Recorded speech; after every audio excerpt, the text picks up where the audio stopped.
All right, hello everybody. Good morning. How is everybody doing? Yes, it is September 3rd. It's Larsen Live. Yes, Pony Throat, that was video game music. We'll get to that. We opened up with the player select theme from Yuzo Koshiro from Streets of Rage. He didn't make the game, of course, we did make the music. His video game music is so damn good, he still goes to clubs and tears it up. Yeah, nice and short theme this time around, and fitting for the title of the stream, the Sega Cinematic Universe. We will talk about that near the end. In personal news, my normal Saturday morning piano student has gone on hiatus due to his mother saying he has a lack of interest. She also said perhaps his younger brother may get into it, but we shall see. On the one hand, missing out on $25 for a half hour of wildly apathetic work is a bit of a downer for my finances, but on the other hand, holy God, that kid sucked the big one. Like, at no point in his piano education did he ever begin to give the faintest hint of a damn about what he was doing. And it's not like I was giving him difficult things to play. I was literally telling him, do the spider technique, which is my term I use when I'm teaching the youngins to put their hands on the piano and just play with each finger, like C, D, E, E, F, dit, dit, dit, dit, dit. Apparently, moving each individual finger is a bridge too far for this kid.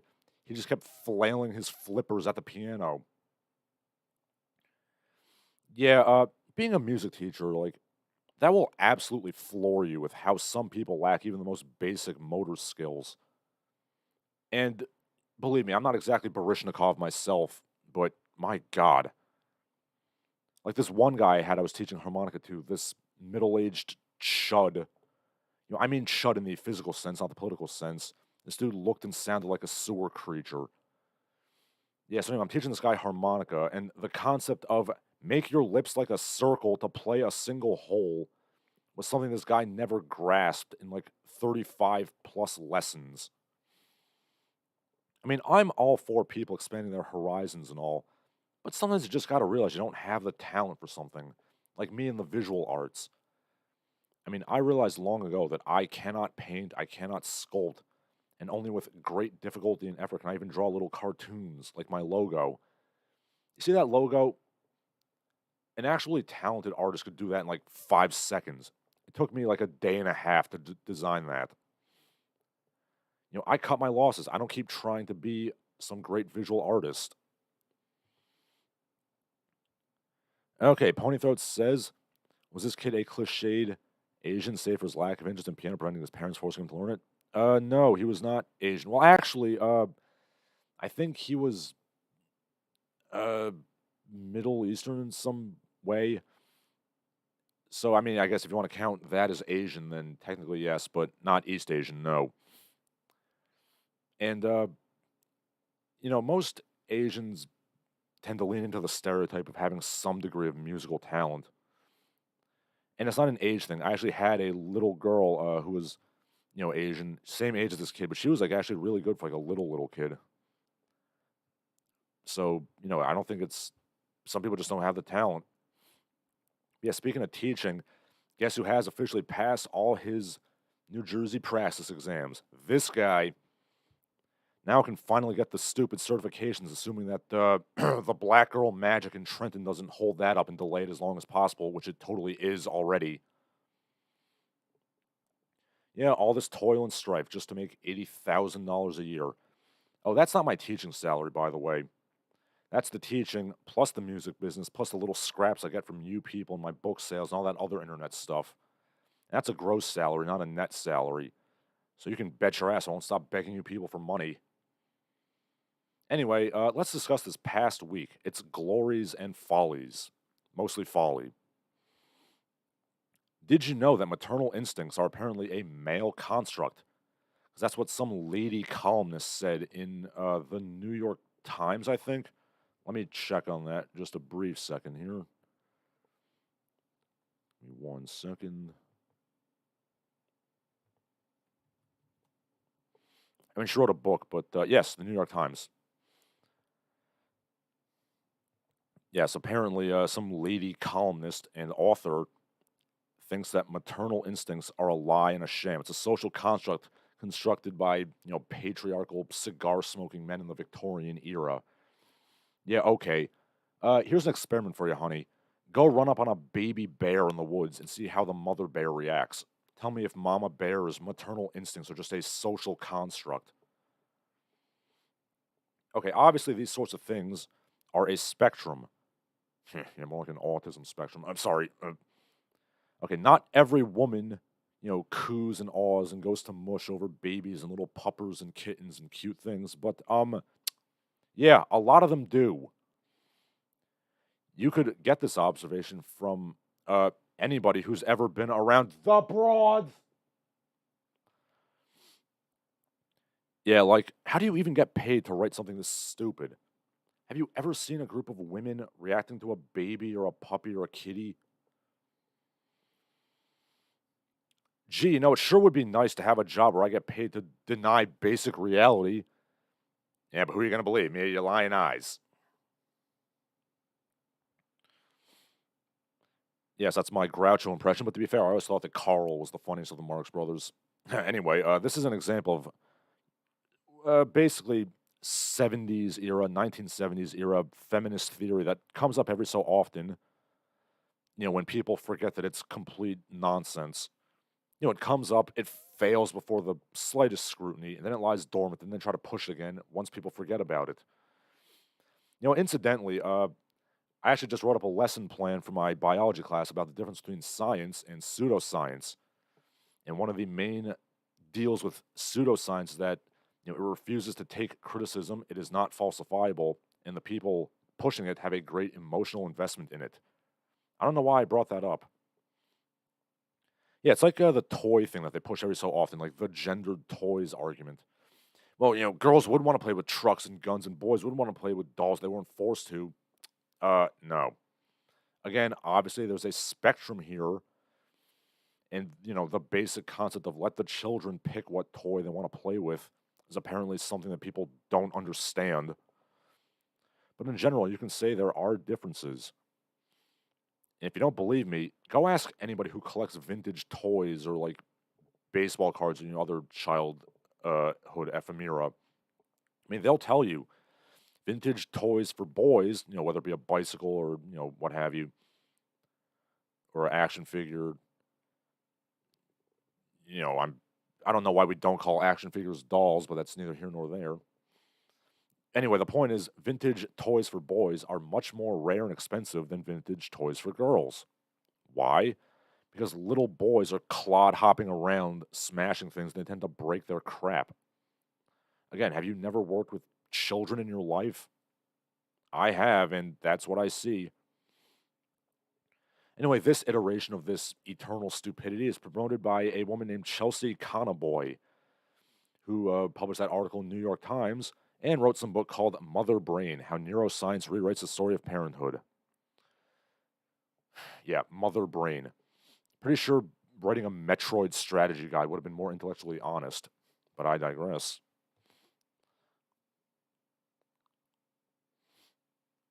Okay. Ponythroat says, East Asians learn the piano. Middle Easterners learn the car bomb. Ponythroat says, I seem to be expressing more Brooklyn rage than normal. I've never lived in Brooklyn. I mean, I lived in Manhattan briefly, which is a shithole my apartment, but also the city increasingly. Ponythroat asks, are you angry that there was a teacher who need to suffer a whole class full of that 10-thumbed piano kid? Well, I'm not going to lie. I mean, things have been a little stressful at the school. Got a lot of work to do. Uh, I don't think I'm more angry than usual. I guess it's just kind of, underslept and overworked, I guess. Just like any other civil servant. But no, overall, this is going to be a more or less happy stream. Delightfully cynical and cheeky in my wit, but nothing crazy. Yeah, the happiness, like the aforementioned Sega cinematic universe, will come near the end. So yeah, in other news, we're leaving Chelsea Conaboy behind. In other news, in other news that is related to not particularly competent women running their mouths, Colorado Congresswoman and quite possibly professional wrestler Stan Lane's illegitimate daughter, Lauren Boebert, name drops lesbian dance theory with regards to this whole college loan relief thing. She said, why should, a hardworking blue collar worker have to pay for Karen's daughter's degree in lesbian dance theory? I mean, I don't know how many lesbians exist when they're around Sweet Stan Lane, the fabulous one. Every girl's crazy about a sharp-dressed man. Sorry. He had quite the reputation for being a lady killer, and the whole idea that this woman might be his illegitimate daughter is greatly amusing to me. But yeah, Lauren Boebert's an idiot. From what I gather, she took multiple tries to get her GED. I guess repeated chair shots to the head can pass genetically. But yeah, I'm going to throw her a bone here. And that's not a sexual innuendo. Let's not pretend that there aren't plenty of colleges that offer complete bullshit majors. And I'm not just talking about cultural anthropology here. Like University of Connecticut, an MFA in puppetry. How much demand is there for that, UConn? I'm not saying that puppetry isn't a skill. I mean, it certainly is. But how much academic work goes into puppetry? I mean, isn't it more of a craft they have to learn on the job? Like, the University of Texas, Austin has memeology. Is that class taught by some pizza-faced chud who posts on Poll? Speaking of memes, I've been really digging the history memes they got on Know Your Meme, but I digress.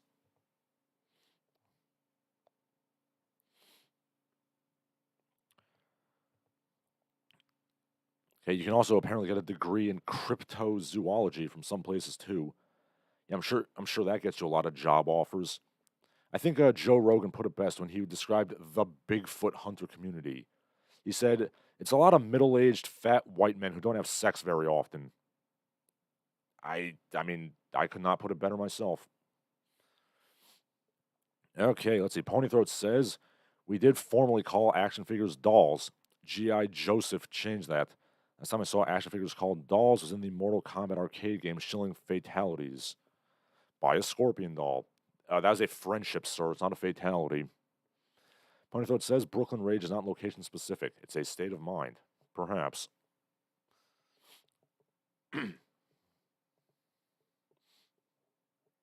Wasn't it also some legal case where like Marvel got X-Men action figures legally not called dolls by proving that they were not like actually human? So therefore, like they wouldn't have to pay some kind of fees or something, which kind of totally destroys the whole point of the X-Men comic books. It's something like that.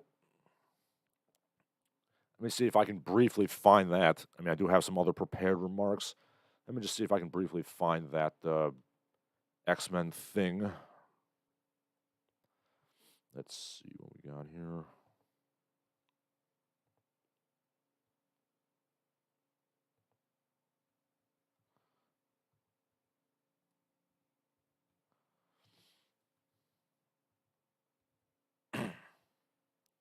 Let's see.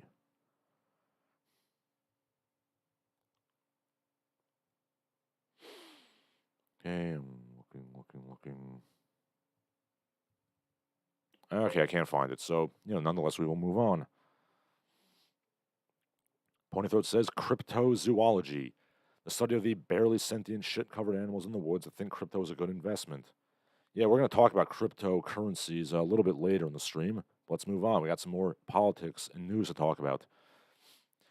A web magazine called The National Interest says, hey, let's conscript foreigners. America is facing a recruitment crisis in the military. Let's tap into that biggest manpower pool we can, foreigners. Yes, the national interest is best served by treating the country like it's not much of a nation at all.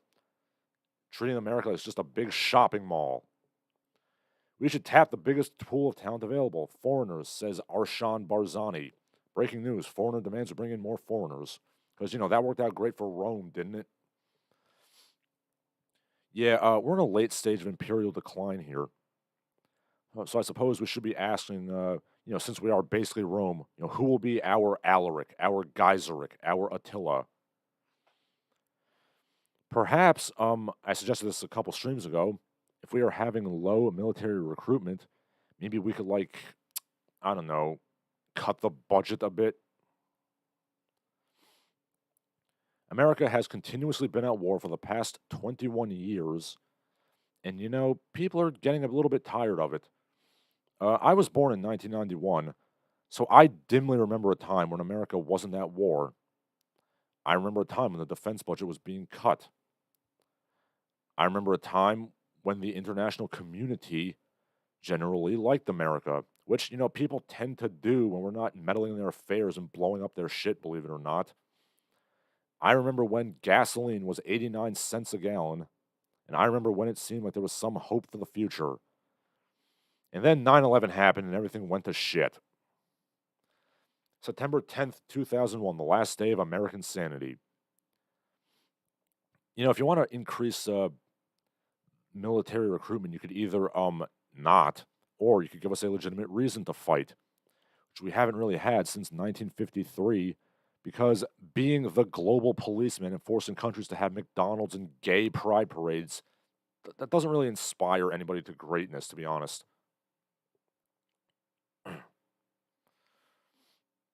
Okay, Ponythroat says, the only person who's being talkative, you fucking people.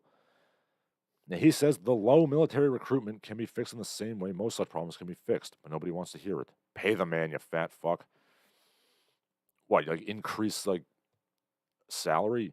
I mean, do we really want to have, like, mercenaries? I certainly don't. I don't see what's wrong with military downsizing. I've always considered that, considering that the founders of this country never wanted us to have any kind of large standing army, which we have now, I've always said, like, maybe we should disband the standing army entirely, and perhaps we could instigate some kind of national militia training. I mean, yeah, I would be more than willing to, do like a couple months a year of like Army Reserve training if we got rid of the standing army. Like everybody could do it, all men.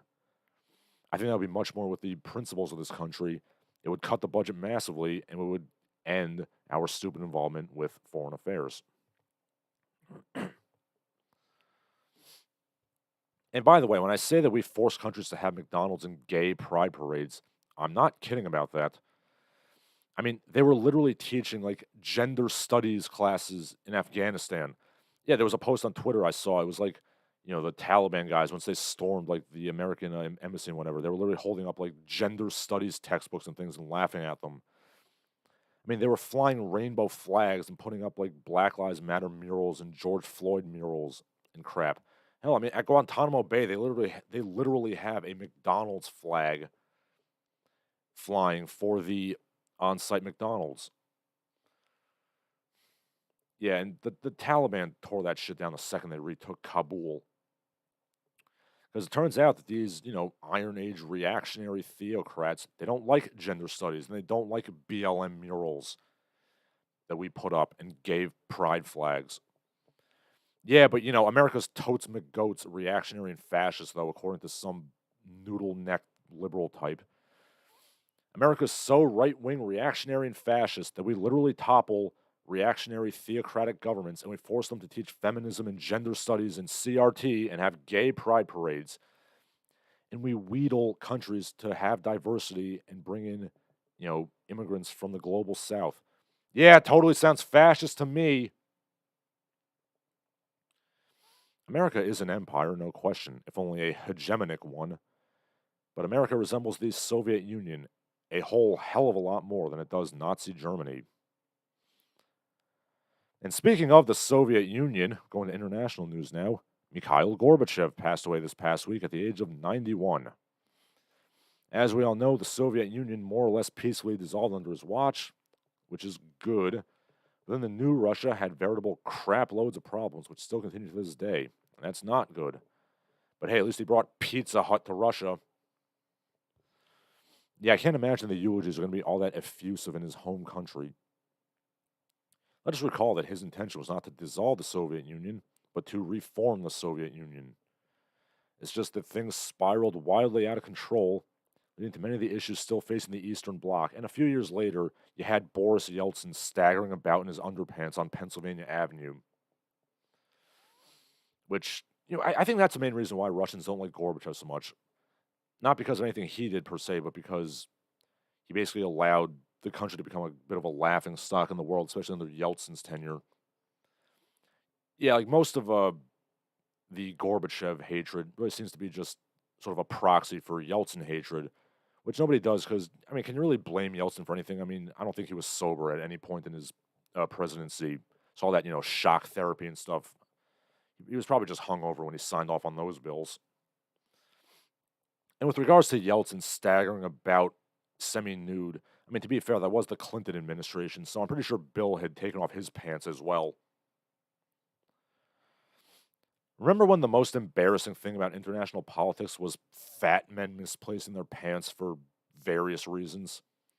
Oh, the 90s were a great time.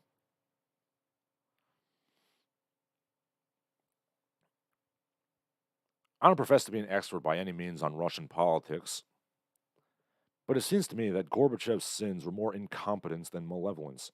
Ideals that were intended to keep his country alive, but they just went to shit beyond his control.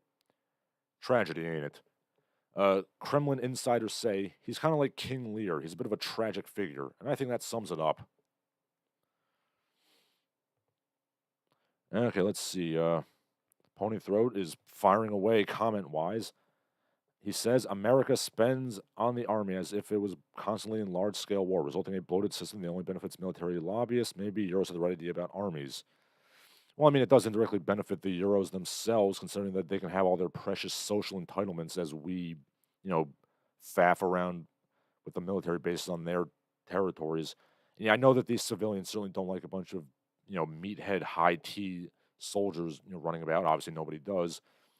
But every single time any American president has made the slightest overture to closing military bases, the governments all start begging us to stay. So, I mean, obviously, they do benefit to an extent. Ponythought also says, oh no, Gorby Kun has passed away. I mean, he's the only Soviet premier who has a video game made after him. And he was in an episode of The Simpsons, so, he wins. Mainly with regards to the new Russia, I've always been a bit angry at how we were incapable of integrating Russia into the fold after the Cold War.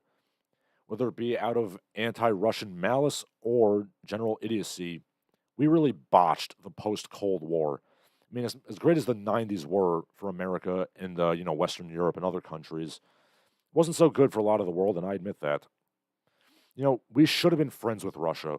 We should have shut down NATO in 1991 and become allies with Russia. We should have had basically like a Marshall Plan for them to make them to a real democracy. Instead, we stood by and allowed oligarchs and corporations and pantsless fat men with spastic dance moves to plunder the country. And, I wonder why Putin came to power. If we take a good, hard look at the immediate post 1991 Eastern Bloc situation, neither side comes off looking good. I think we all need to realize that, and maybe we'll get somewhere.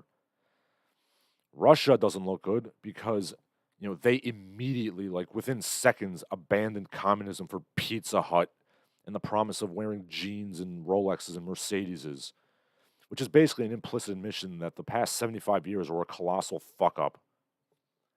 It's basically admitting that, we were wrong for the past century, and, nobody likes to admit that they were that wrong that badly. I understand that's a bit embarrassing.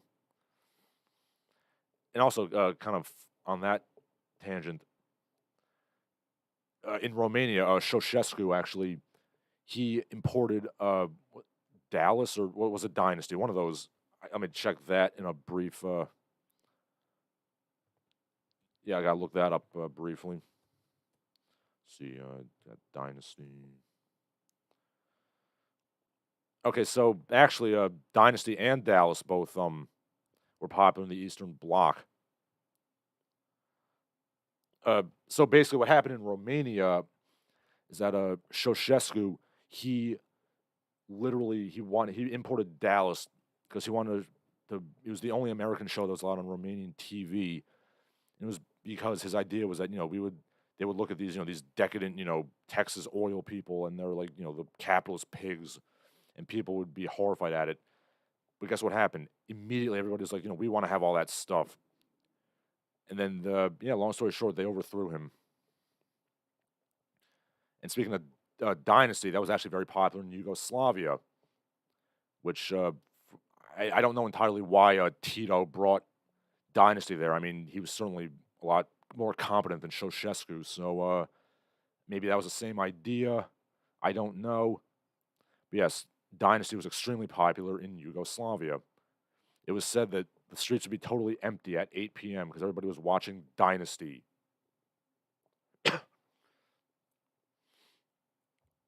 Hey, Tito died in office, which is the greatest compliment that any dictator can get. Anyway, we got some comments here. Ponythroat says that Gorbachev is not the only Soviet leader with a video game. There's Stalin versus Martians. I was not aware that was a thing. There was I think it was Perestroika was the video game. Let me check that out.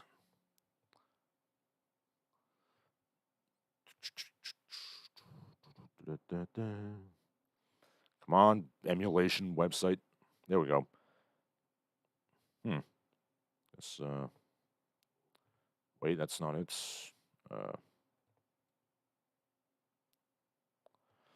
Oh, geez, I'm remembering things off today. Gotta check this out. So it wasn't on Nintendo, that Gorbachev game. But I do... I'm telling you, I think there was a Gorbachev game. I think it was called Perestroika. Yes, it was on PC in the 90s. So, I was right. No, I'm not talking about Perestroika Girls, which is a Zizix clone. Because, Zizix was a game where you draw lines and you cover up other lines to fill up a picture. So, obviously, it took 5 seconds before somebody put, like, naked chicks in that. But yes, there's a game that's just called Perestroika. It's a, political simulator.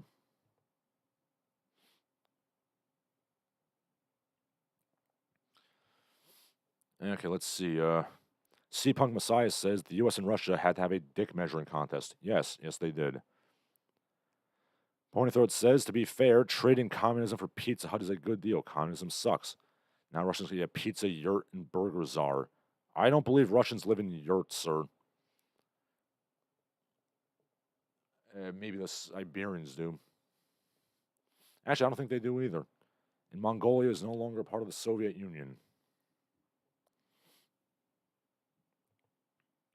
So yeah, anyway, with regards to that, America doesn't come off looking good either after 1991 because our former enemy reached out the hand of friendship. We just smacked it down. And then we extended NATO right up to their borders, and obviously that's not good, and I can understand to an extent why they might be a bit miffed at that.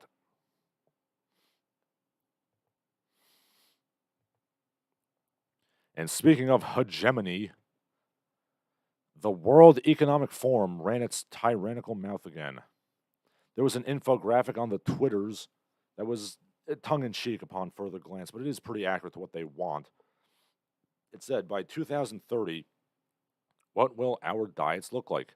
Bugs, soy, seed oil, synthetic supplements. And despite the fact that we're eating literal garbage that costs pennies to make, we're still going to have to eat 40% less nutrients every day. Boy, aren't you just eager to leap into the glorious future? Don't stop thinking about tomorrow, to reference Bill Clinton again.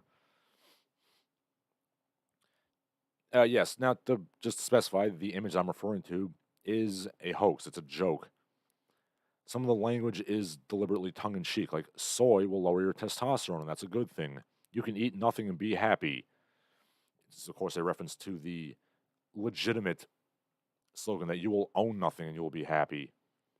And the reference to upcycled citizens, like Soylent Green, definitely points to it being a joke. But I mean, is this honestly not the plan they want? I mean, here's something that they are legitimately pushing. They're pushing cockroach milk. I'm sorry, like Jesus, that concept should horrify you. Yeah, please inform me, Klaus Schwab. Where are the tits on a cockroach? I mean, correct me if I'm wrong. Isn't it like, I don't even know what it is. Like, I used to work in a zoo. I handled bugs. Like, I did I would do demonstrations where I would eat like edible mealworms and things. So I'm not totally against bug eating, but you know, I don't even know what cockroach milk is. I gotta look that up now. Okay, let's see. So yes, there is a specific cockroach, Diploptera punctata, the Pacific beetle cockroach. It is, oh my god, it is one of the few cockroach species that is viviparous. So apparently, there are tits on a cockroach. This one particular cockroach. It is in Hawaii.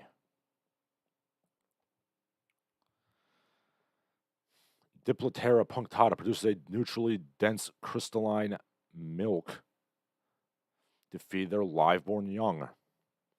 The milk produced by Diploptera punctata is composed of hydrosoluble proteins and provides essential amino acids. Like, oh my god. What kind of a demented pervert are you that you literally search high and low to find the one breed of cockroach that has tits and you decide, I'm going to milk it, I'm going to give it to the people?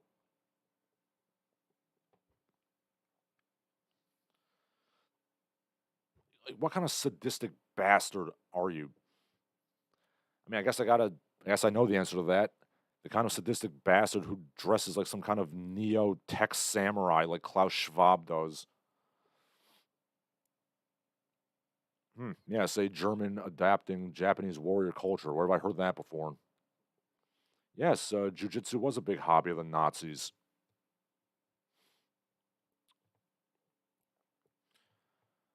Okay, let's see.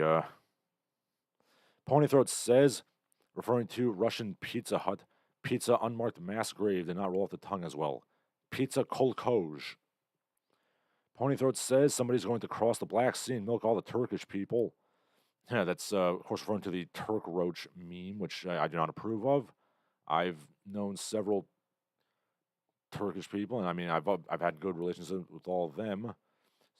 The only problem I've had with one is that this guy, I used to train martial arts with, we'd be doing a Dutch sparring, which is to say, like, light touch sparring, and he would be just hauling off on you full force, so I had to hit him back. But, other than that, he was a cool guy. Okay, Ponythroat says a milk bug, become Morrowind elf. Well, yes, the Morrowind people, they do eat, bugs and things like that. Well, at least the Ashlanders do. But sir, the Quama are, they're a herd species and they're a little bit different than your basic bug. I mean, this is the future they want for us. Like, we're just going to be eating cockroaches and drinking cockroach milk and eating crickets and owning nothing and living in pods. And my God, it's astounding how nobody notices this.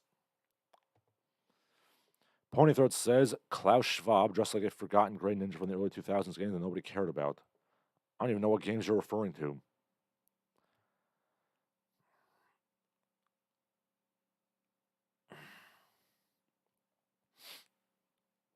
Are you referring to a specific game? I mean, for all I know, you could be referring to those like little ninja toys that you get out of gumball machines I used to play with when I was like 5.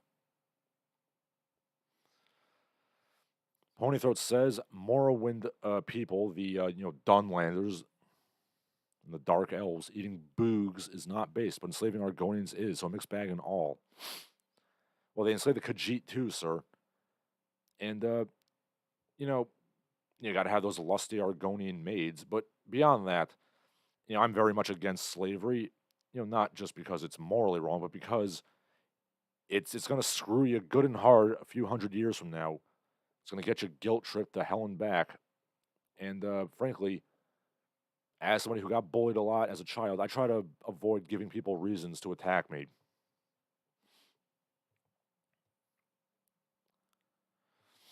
Okay, vaguely related to the World Economic Forum, which is to say European insanity.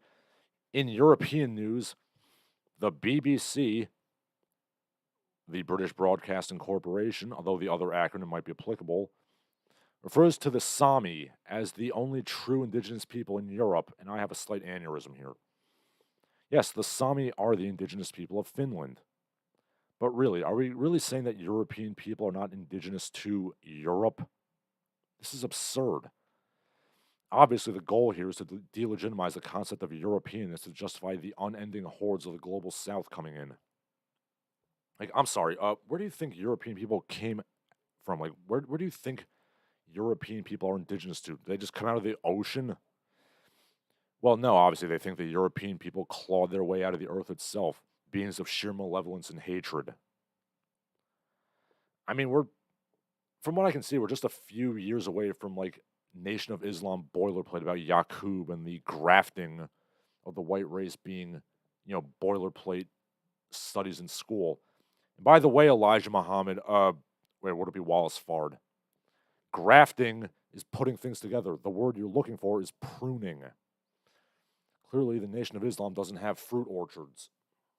They got the fruit of Islam, though. That's a whole different issue. And no, all right, back to the Sami. Don't try to tell me that anybody actually gives a damn about those reindeer herders. This is delegitimizing the concept of Europeanness to justify colonization. Plain and simple. You know how I know? Because this is verbatim the exact same rhetoric they use in North America to justify our dispossession. You're not the indigenous peoples. You have no right to complain about immigration. Just like the Sami, when people use this argument, nobody actually cares about Native Americans. They just use them as a cudgel to guilt trip white people.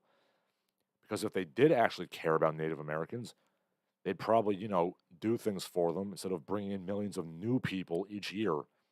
Because, that's how you help the oppressed indigents, by bringing in even more people to crowd them out even further. That makes a lot of sense. Yeah, who gives a shit about the conditions on the reservation? Who gives a shit about the overtaxed and understaffed reservation police? Yeah, screw them. Who gives a crap about, rampant corruption in the higher-ups and tribal government? The hell with that. Just bring in more people. That's how we got justice. And yeah, fair enough, okay? White people are not the indigenous people of North America. That's a blindingly obvious statement. They were colonizers and settlers and conquerors and killers. Let's not sugarcoat things. Fair enough. But really, Europeans are not indigenous to Europe?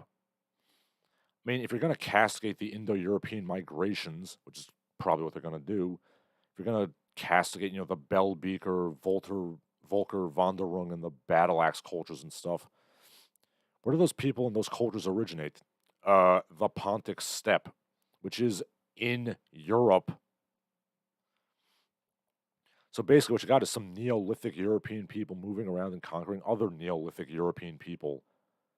The Indo-Europeans conquered, your Samis, your Basques, your Catalans, or the other remnant linguo-cultural groups, and humana, therefore the entirety of Africa and the Middle East should be allowed to come to Europe. Yeah, makes sense to me.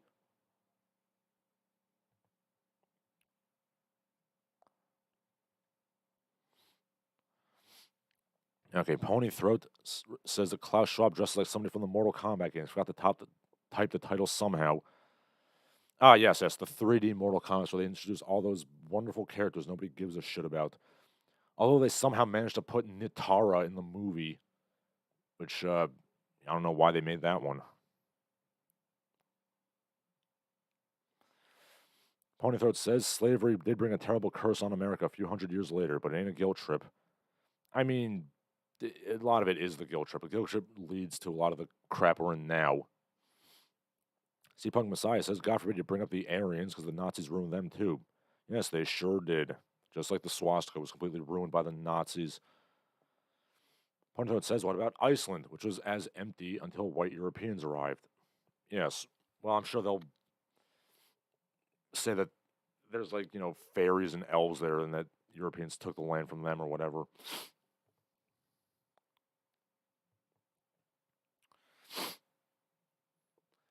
But I do have to thank Iceland for one of my favorite quotes.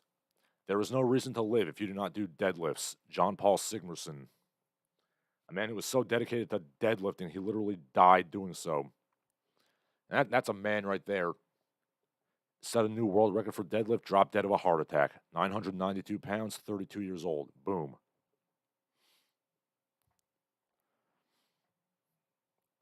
But anyway, back to serious issues.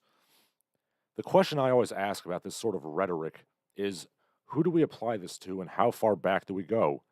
Because if we're just going to tar everybody with the evil colonizer brush that could possibly get that, well, I guess the Turks better get out of Turkey because they colonized it from the Anatolians. I guess the Arabs got to get out of Egypt and leave it to the Coptics. They get out of Iran too, because Arabs are Semites and the original Iranians are Indo-Europeans. And I guess the Japanese got to get out of Japan because they were colonizers, give it back to the Ainu.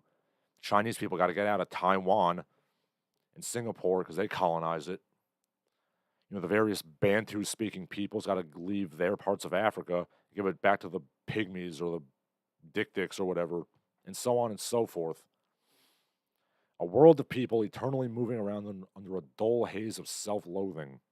That's what would be fair if we're applying these standards fairly. But of course, they're not applied fairly. Racial guilt and national guilt is a weapon. It is an extremely powerful weapon. Pony Throat, referring to the Mortal Kombat movie, says, I have no idea why they chose Nitara and Raiko, neither really A-listers. I mean, they chose Raiko because, I guess they had to give Nathan Jones a job. His job of literally being a giant white man who grunts a lot and, attacks people. And yeah, I'm just going to say it. The new Mortal Kombat movie wasn't great, to be honest. I mean, it had good things in it. But yeah, I'm going to go with the original Mortal Kombat movie from 95 anytime. Who the hell was that block of wood they got to play Shang Tsung in that new Mortal Kombat movie? He didn't hold a candle to Kerry Tagawa. I mean, you go from one of the most charismatic villains ever to just this goof. I don't even know who that actor is. I gotta look that up.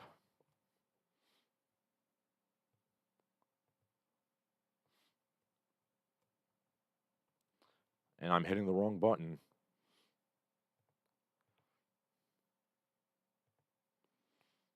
Let's see, who played Shang Tsung in the new Mortal Kombat? Shin Han. Who the hell is that?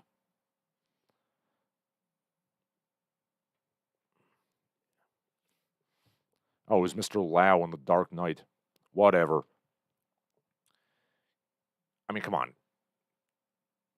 Kerry Tagawa blows that asshole out of the water. Oh, actually, Shin Han, he was Minister Joss Sidao in Marco Polo. That was pretty good. But yeah, I'm going to say, I think Kerry Tagawa is legit one of the greatest villain actors of all time. I think it's right up there with, Vincent Price and Christopher Lee and guys like that.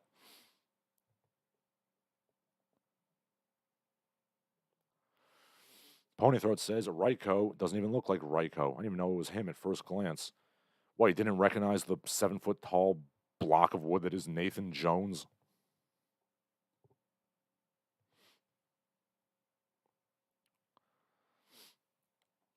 Okay. Sipong Masai says the best choice was making Hiroyuki Sanada as Scorpion. Yeah, he was all right. And again, I don't know why they had to put Cole Young into things. I really don't see why you couldn't have been Johnny Cage. I know you casted Louis Tan, who's half Asian, but you could have made him Johnny Cage. Why couldn't Johnny Cage just be half Asian? The character would not have changed at all. Anyway, I digress. We got a lot more to talk about video game wise later on, so let's get back to the news. Yeah, we're approaching it now. Got some cultural news. On Twitter, we had a bit of a tiff in which Sydney Sweeney, who is some actress I've never heard of, is on some television show I've never heard of, posted a pic on Twitter of her grandma's birthday, and her grandfather had a thin blue line t-shirt, and everybody got mad. They were also wearing red baseball caps that were not Donald Trump hats. They said, make 60 great again. It was a joke, people. I mean, it's not like Ms. Sweeney was wearing the shirt. So essentially what everybody's getting mad about is an old man wearing a dumb shirt. And look, I'm not a fan of those thin blue line, things because I'm not an authoritarian bootlicker who worships the police. But who cares about what celebrities do? It's not even what a celebrity did. It's a relative of a celebrity. why is everybody like yelling at her? Like who even is Sydney Sweeney? I don't know who this woman is. She's like she's just a generically hot chick, I guess. Now what I mean by generic hotness is, she's like literally assembly line, cookie cutter attractive woman. She's a blonde with big cans, just like a dime a dozen other women you could find bopping around Los Angeles. Anyway, this is all further illustrating how out of touch I am with the culture that is allegedly popular. And to think that my students are going to be coming in this next Thursday. Yes, I'm going to be a hell of a teacher. I've never heard of Sydney Sweeney or the show she's on. You know what else illustrates my utter disconnect from pop culture? The fact that also trending on Twitter this week was Young Gravy took Addison Rae's mom to the VMAs. And I'm just confused unga bunga here. Like, who the devil are any of these people? Am I supposed to know who these people are? Is Young Gravy related to Wavy Gravy? Aha, it was I, you fools. The man you trusted is not Wavy Gravy at all. And all this time, I've been smoking harmless tobacco. Like, who names them? I mean, apparently some, like, rapper or something. A schlubby white rapper. Who puts gravy in their name? Like, gravy is not cool. I don't even like eating gravy. Like, if you need to put gravy on your food, you're a shitty cook. Like, I make proper food. I don't need to put, like, brown sludge water on my food. But yeah, I don't know who these people are. I'm not that old, am I? I'm only 31. Have I already become totally out of touch with the youth? The rapping gravy. Does anybody else remember when rappers were, like, cool? And they had charisma and they had cool sobriquets? They didn't come off as, like, scrawny, crabbed geekwads? Like, none of these people come off as cool. Every rapper I see nowadays comes off like a complete dork. Like, little this, little that, little shithead. Do any of these people give off the slightest swagger or badassery or charisma or attitude or coolness? I'd like to reiterate that I'm a 30-something white man, and I'm legitimately a better rapper than most of these dweebs spitting rhymes today. Check out my Nathan Larsen diss track if you haven't checked it out. Yeah, I'm still surprised we haven't seen anybody calling themselves Little Mac yet. Guess the kids don't like Punch-Out anymore. And yet, Dwayne and Brando's Punch-Out rap is also better than anything rappers make nowadays, speaking of middle-aged white male rappers. Yeah, I'm going to say it. Dwayne and Brando are legitimately better rappers than anybody in the industry today. And that's sad.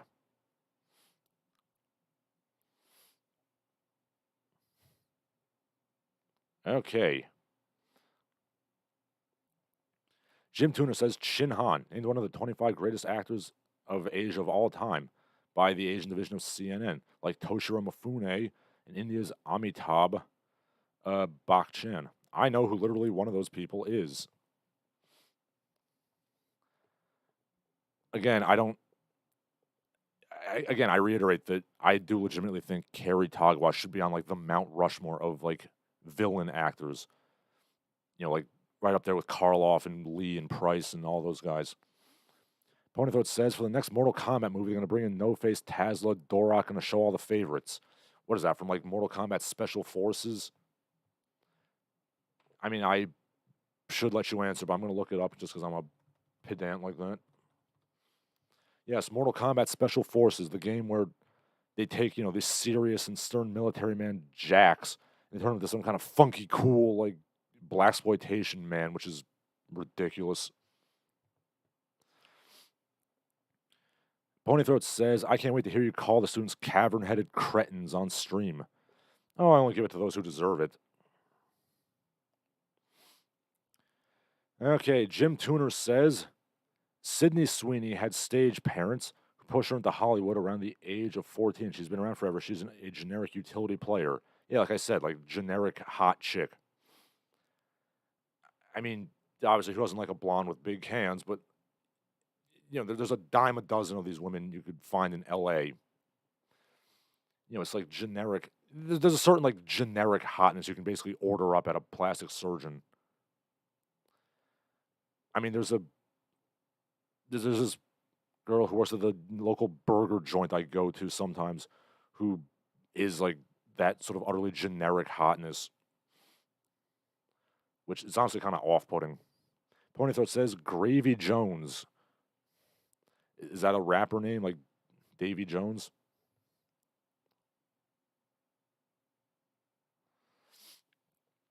Okay, C-Punk Messiah talking about rappers. Public Enemy and Wu-Tang Clan were pretty rad. Yes, they were. I like if you listen to my meager foray into rap, it's very heavily influenced by the '90s, style, which is kind of when I checked out of listening to hip hop music. And yeah, like I also listen to '90s rap all the time. Yeah, like I'll blast the hell out of Digital Underground or something, Wu-Tang Clan, things like that. But these new guys, they kind of suck. Ponythroat says, "You're the first person who guessed Tazla and No Face were from MK Special Forces. Did I play that thing?" I did not play, but I did see a video of people playing it, and it's just embarrassing. I mean, I will actually defend Mortal Kombat mythologies to an extent, but yeah, Special Forces is god awful. No, Jim Tuner, Mortal Kombat Special Forces is real. It's they tried to do this thing called Mortal Kombat Mythologies, where they would do like little side games that tell stories about the characters. They did Mortal Kombat Mythologies Sub-Zero, which was decent, not great. And then Special Forces is like funky cool Jacks, like just ride around in the hoopty and like it's terrible. Yeah, there's a really odd period where they were trying to kind of branch out Mortal Kombat, and it didn't go well. You had that like live tour, then you had like the Annihilation movie. It was a dark time. Then you had Mortal Kombat 4, which I played a lot of. Then again, I was also like 7 years old playing my Nintendo 64, so probably doesn't hold up very much.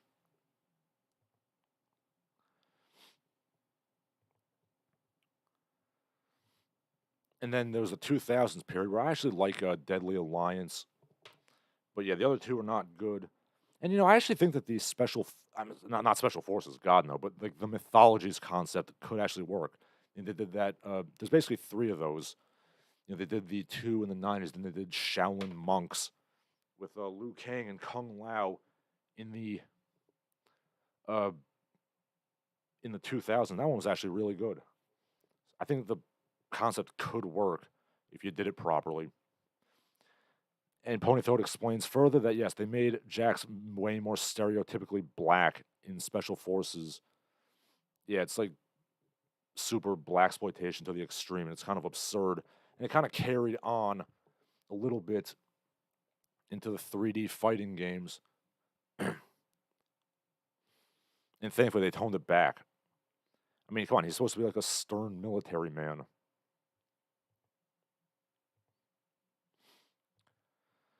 Anyway, yeah. Speaking of cultural news in a manner of speaking, earth-rending cultural news. We're getting off video games now, kind of. You see, all these things are kind of tying together, and also tying back into the title of this stream, which I will get to. I do really enjoy talking about like pop culture and silly stuff, and if it wasn't like a dime a dozen thing, I would. But I'm not popular now, but like that would make me even less popular. But yes, in major earth-rending news, so much so that it has 50,000 and counting tweets trending on the Twitters. Christine Weston Chandler somehow staged a jailbreak. Yes, really. He went to the bathroom before his trial was to start, and he popped the window and he ran.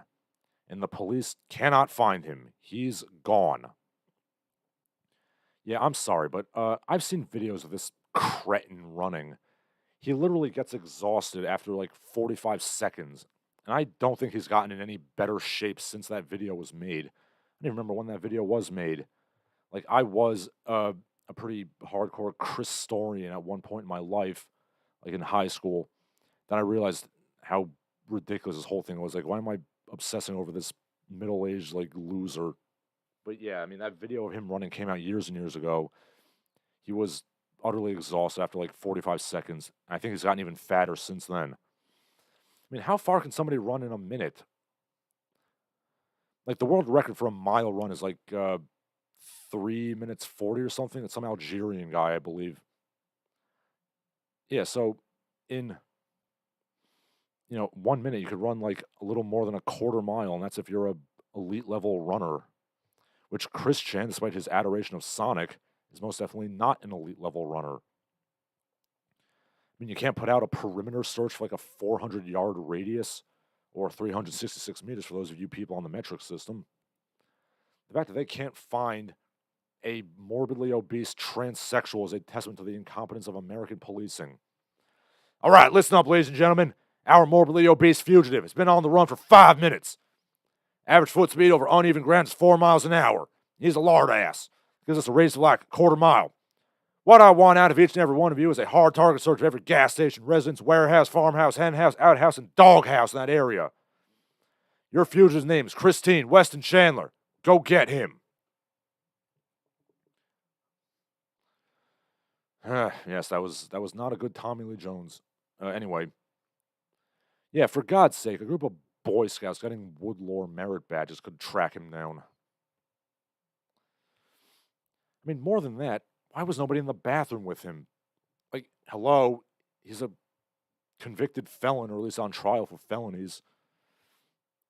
I mean, I understand that being in the same room as Chris Chan as he drops trow and exposes his gaping infected axe wound is a horrifying prospect. Like, we're talking like Lovecraftian mind breaking here. But somebody has to do it. Give him hazard pay and get the job done. And yes, I am going to keep referring to Chris Chan as him because he's not an actual trans woman. He has literally said that he transitioned just so he can get with lesbians, which of course illustrates the point I made in one of my videos about how incels and trans activists are converging on the idea that you can force women to have sex with you because that's the right thing to do. There's a lot of people who are still defending him because, oh no, he's a poor trans woman. How dare those internet meanies gaslight that poor trans woman? Yeah, I didn't sleep well last night because the peasants next door to me were partying down at like 1 in the morning. And so what happens when I don't sleep well is my sinuses act up. The not ears, but the nose and throat start violently rejecting what I wanted to do. So if you give me a second, I'm going to pop a cough drop and get some water.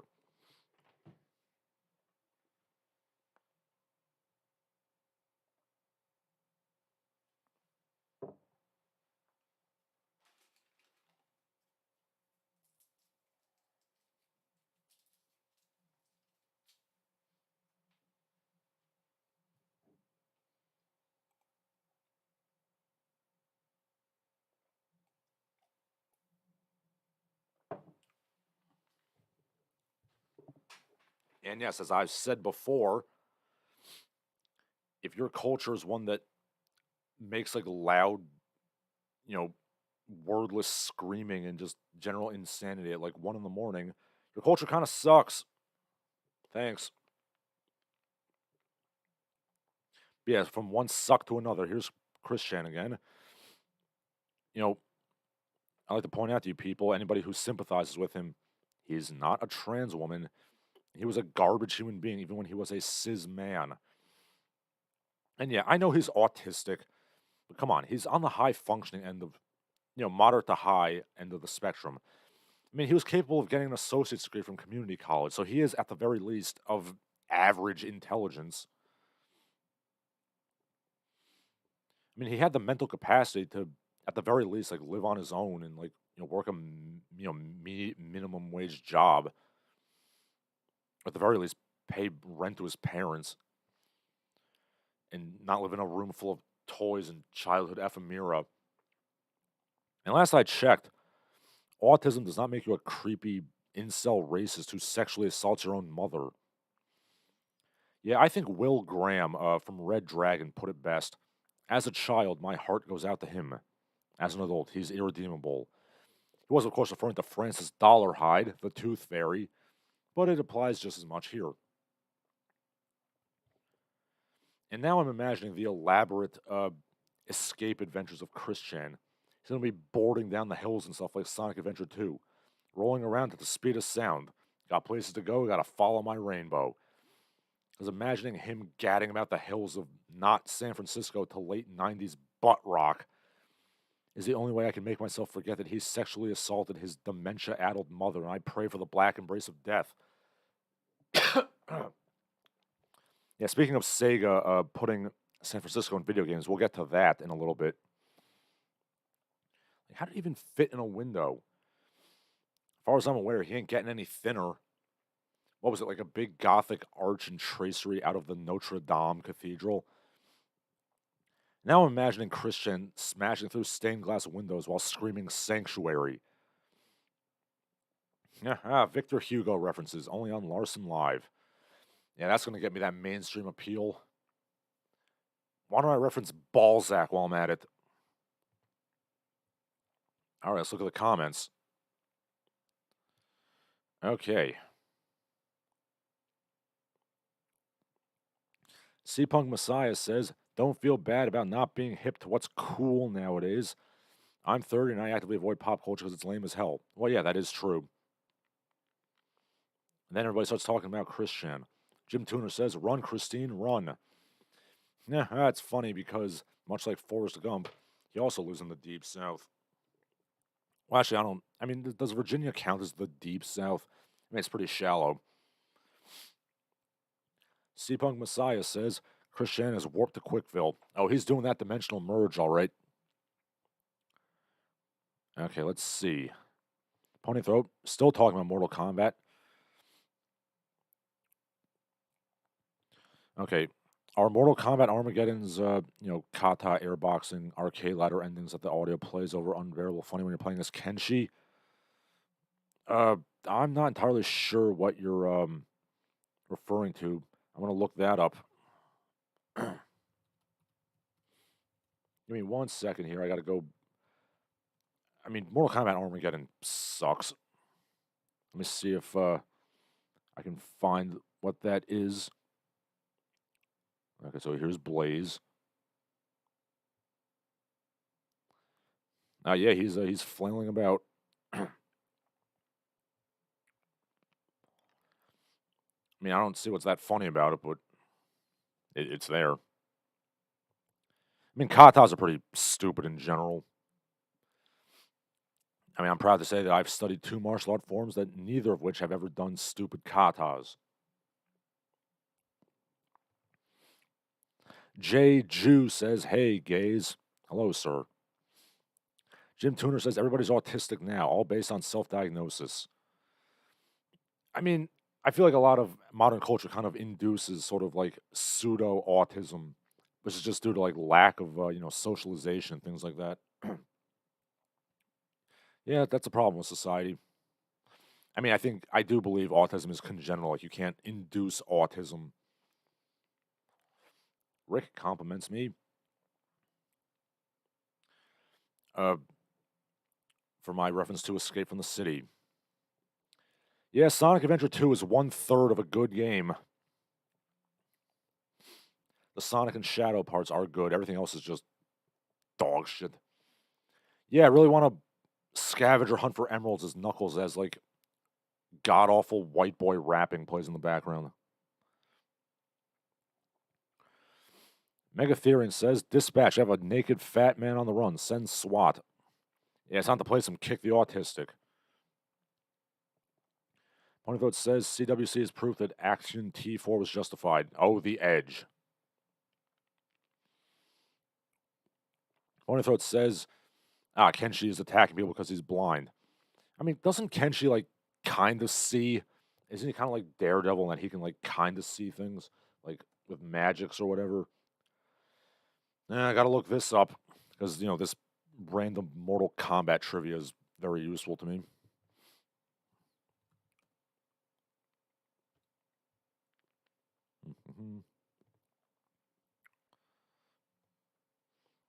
I mean, he has, like, kind of psychic powers, so he can, like, I feel like he can kind of see.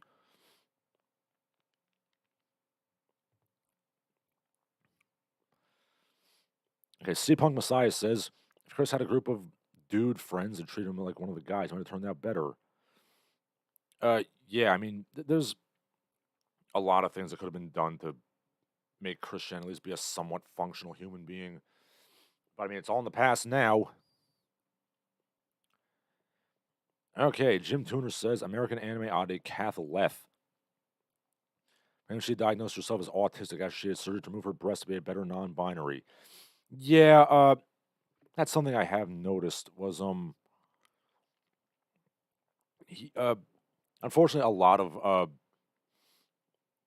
like trans people, non-binary, Hellraiser people, they do tend to be like trending heavily autistic, which mm,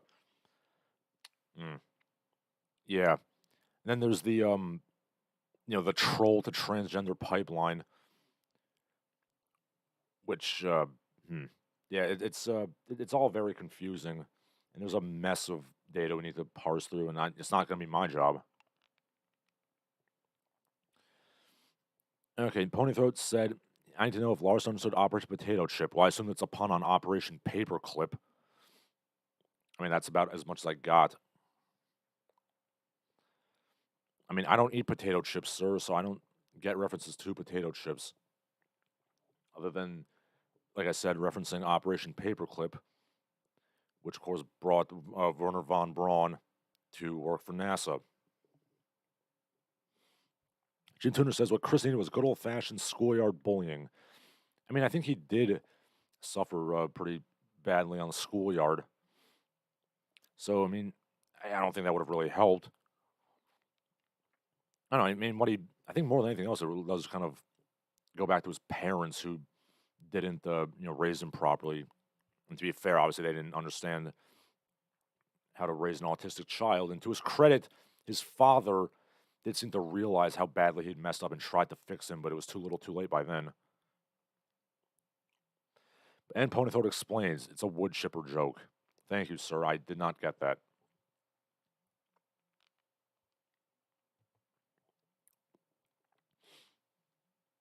Anyway, yeah, let's get off the Christian topic.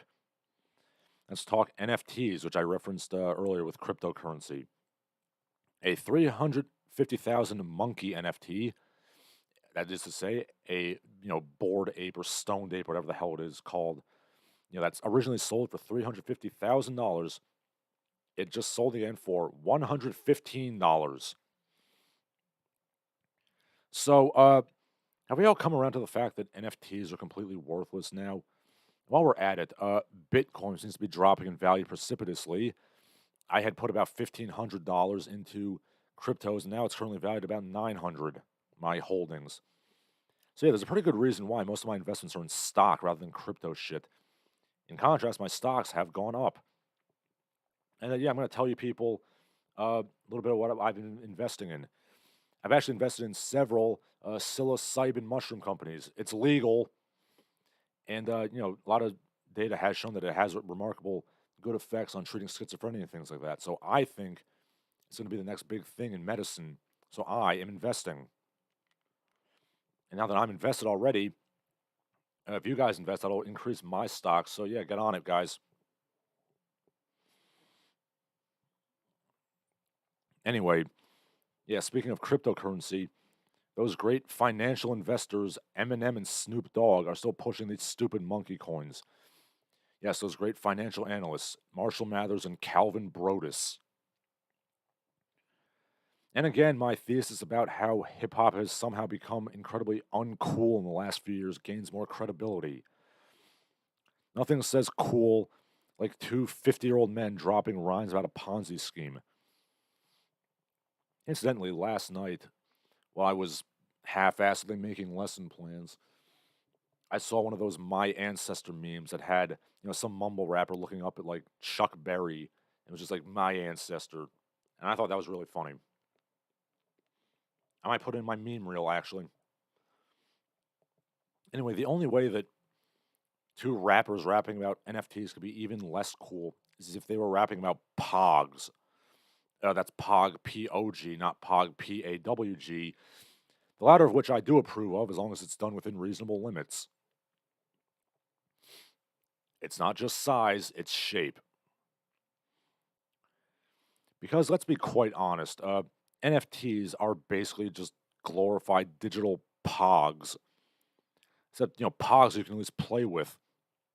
And again, either spelling of pog is equally applicable here. I mean, I had like a whole tube of pogs when I was a little kid, and I'm sure my parents still have it somewhere in their house. I couldn't be asked to go through that. Okay, speaking of going from rap to other West African cultural lifeways, Nigeria is the first country to explicitly ban white people in advertising. And, good for them. Good for them. It's Nigeria. It's an African country. Why should they have white people in their advertisements? Why shouldn't they see people that look like them in their advertisements? I agree. What would be crazy is if they had a small minority of people in their country, like, say, 13% of the people, but yet somehow they completely dominated visual media and got shoehorned into everything, including historical pieces where they didn't belong. I mean, could you imagine if a country did that? Then imagine if every country in an entire cultural sphere did that. I mean, that would be ridiculous. I mean, it's a good thing that we're all sane as cultures, right? Imagine what silliness. Okay.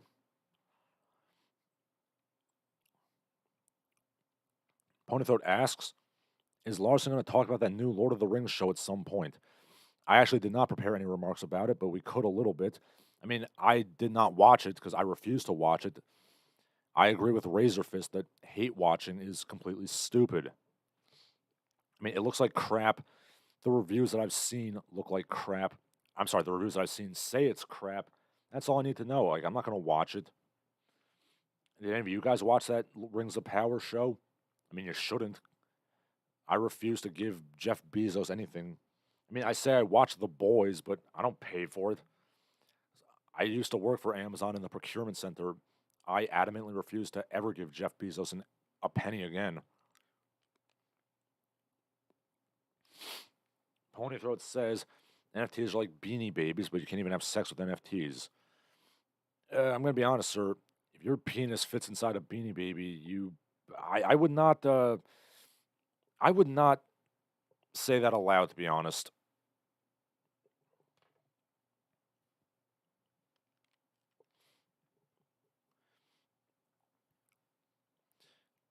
And I don't know why, like, I don't know what you're supposed to do with beanie babies. I mean, honestly, me and my friends, we would just throw them at each other, like, full force across the room at each other's faces. That's what me and my friends would do with them.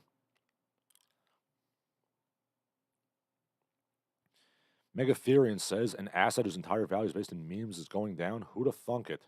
Yeah, who would have? Rick says the president of El Salvador probably regrets his volcano-powered Bitcoin mine. Yes, El Presidente Bukele, while he has said some insightful things, that was not a good idea to go all in on Bitcoin, Bukele. Jim Tuner says psychedelics are now poised to become the new opioids. Doctors are prescribing them for everything. As far as I'm aware, the psychedelics are not addictive like opioids. So, I feel no guilt in investing heavily in psychedelia.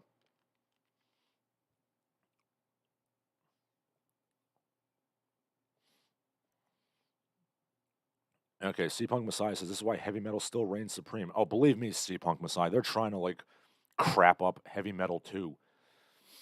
Uh, Speaking of Razorfist again, he actually did a podcast with this guy Clifton Duncan. He's an actor. They were talking about like the McCarthy stuff in Hollywood in the '50s. It was very interesting. But towards the end of it, Duncan he asked Razorfist, about heavy metal, which he's not into because I can't imagine that a NYU acting school African American would be all that into metal. And Razorfist says, yeah, they're trying to crap up metal too. Like what they're doing is they're getting these bands and they're just putting like hot chicks who can't sing as the front woman, and they're just like auto tuning them. So yeah, they're well on the way to crapping up heavy metal. Just like they crapped up regular rock music, they crapped up rap music. I mean, all the music is bad.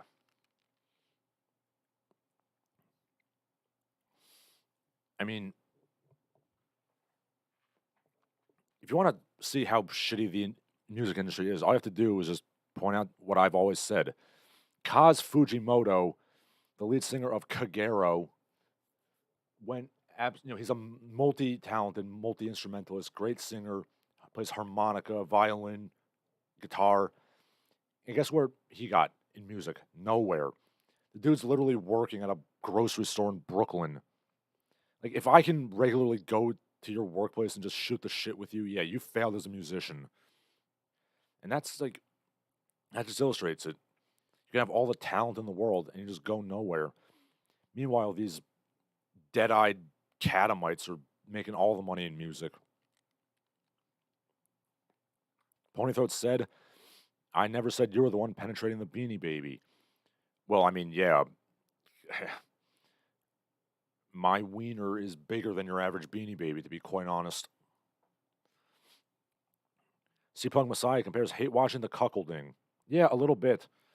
I don't understand this concept of, like, I hate this so much, I'm going to watch it.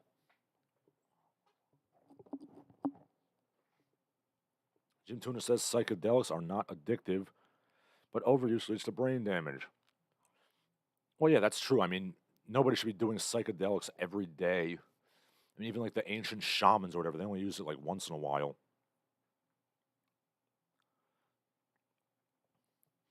Jim Tuna says K-pop rules the world, mostly for the worse. I mean, given the choice of listening to K-pop, listen to one of these, dead-eyed mumble rappers. I listen to K-pop any day of the week.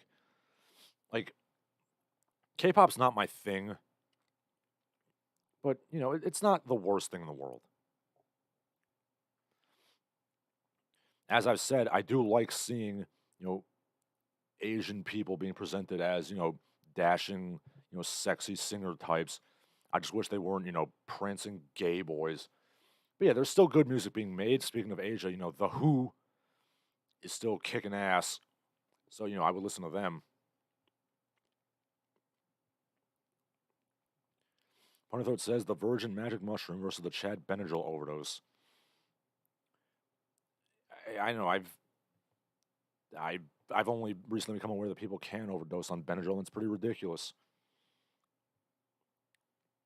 But yeah, going back to the Nigeria thing, kind of got off topic here. Skin bleaching and things like that are pretty rampant in the global south. And forgive me if this makes me a cuck or whatever. But yeah, I'm entirely against such things happening. For lack of better terms, I support nationalism for all. Which is to say, all people should be proud of their nations and their cultures and their tribes and their people.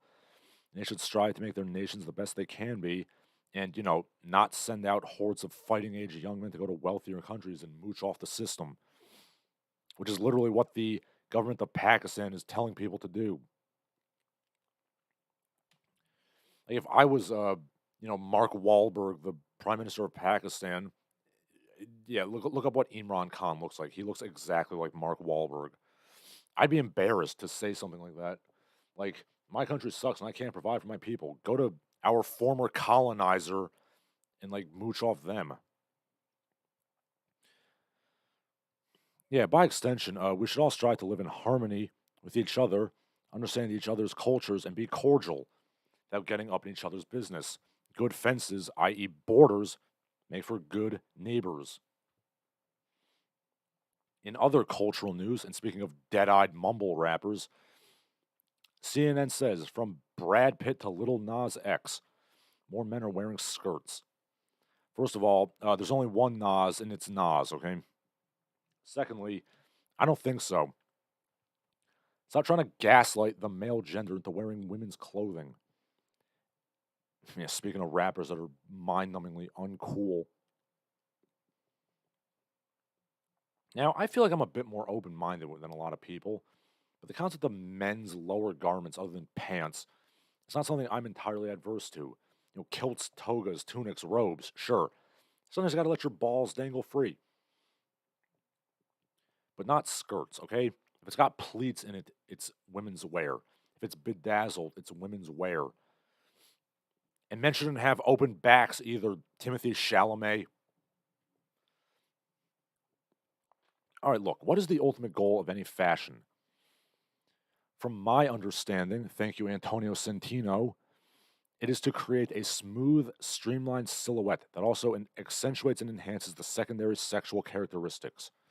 So for men, proper attire should broaden and accentuate the chest and shoulders while slimming the waist and hips. For women, you're enhancing the chest, hips, and buttocks while slimming the waist. If you can, broaden and accentuate the chest and shoulders and slim the waist with a man skirt, go for it. But I don't see any of that in this story here. You know what I see here? A bunch of dudes being buck broken. I'm not saying every man should be a beetle browed, uncultured brute. Men should be well rounded individuals, the accord of the pen and sword. But dudes wearing dresses and skirts, that ain't it. All right, let's check the comments. C-Punk Messiah says, speaking of Nigeria, apparently heavy metal is getting traction there as other African countries. Yeah, actually, I was this is a couple weeks ago, but I was actually seeing something that apparently like country music is actually really popular in like Zimbabwe and other African countries, like country and bluegrass music from America. So that's pretty cool. Now I'm all for musical like cross pollination and things like that. As a musician myself. Pony Throat, referring to Pakistan, says somebody left a tap running in Pakistan. Now a third of the country is underwater. Yes, I saw the flooding. He's begging the countries he wants to palm citizens off onto to help him. Yeah, there's a lot of flooding going on. Actually, a lot of water-related mishaps. In Pakistan, you got the flooding. Jackson, Mississippi, the water supply is non-potable. That's not good. Apparently, the woman in charge did send like multiple emails to the mayor, and he just sat on his ass doing nothing. Ponythroat says, what I meant by the Beanie Baby comment, I meant the Beanie Baby was the one doing the penetrating. Nah, my holes are exit, not entrance, pal. And Tuner says, Pakistan is a wreck. The only positive thing to say about it is not Afghanistan or Iran. I will not have you be smirching Iran, sir. I actually greatly, Iran is actually a country that I do kind of wish we had better relations with. I mean, because at least Iran, they'll stab you in the front. Unlike Pakistan and Saudi Arabia, they pretend to be our friends and they stab us on the back.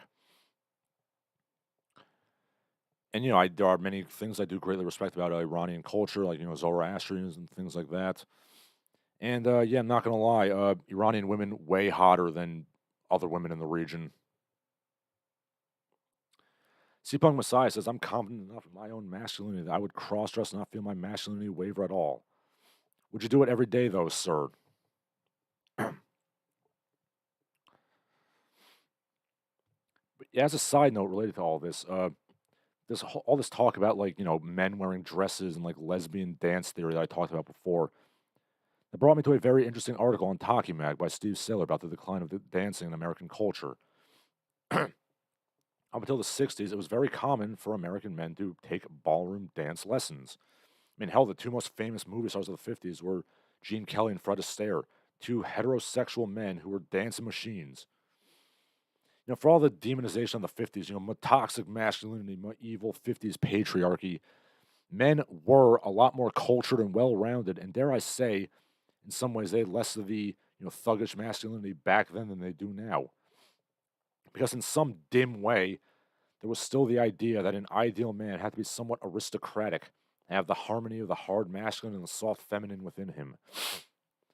Every warrior aristocracy in history has had to do some sort of soft activity, the accord of the pen and sword, as the samurai say, and even upper-class American men had to do the same despite the lack of an explicit aristoi.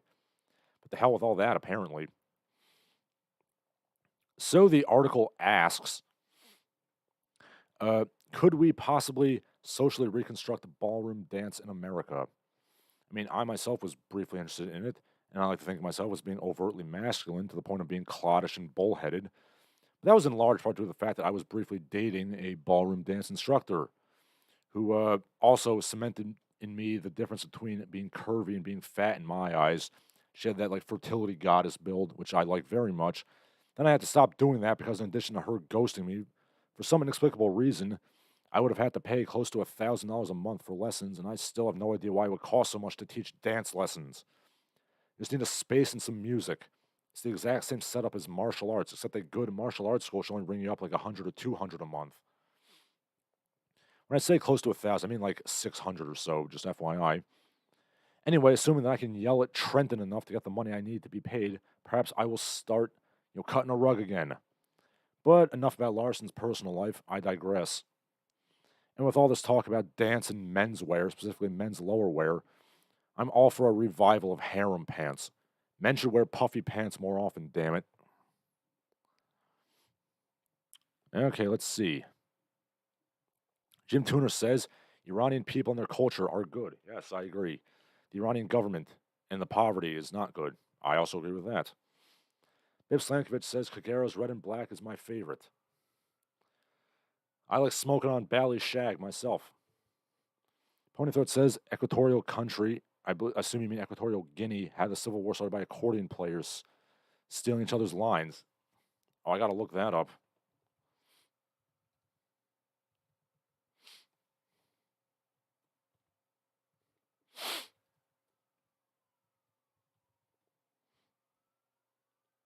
Let's see. There was a civil war where Macias and Gama deposed the uncle. Let's see. All right, not seeing it, but I digress. Sebunk Messiah says the kilt is the Chad garment. Perhaps, yes. Anyway, superhero news. Marvel is apparently considering bringing back Chris Evans as Captain America in order to distance the character from uncomfortable patriotic aspects. We're going to bring back Captain America, the original Captain America, to distance him from the uncomfortable patriotic aspects.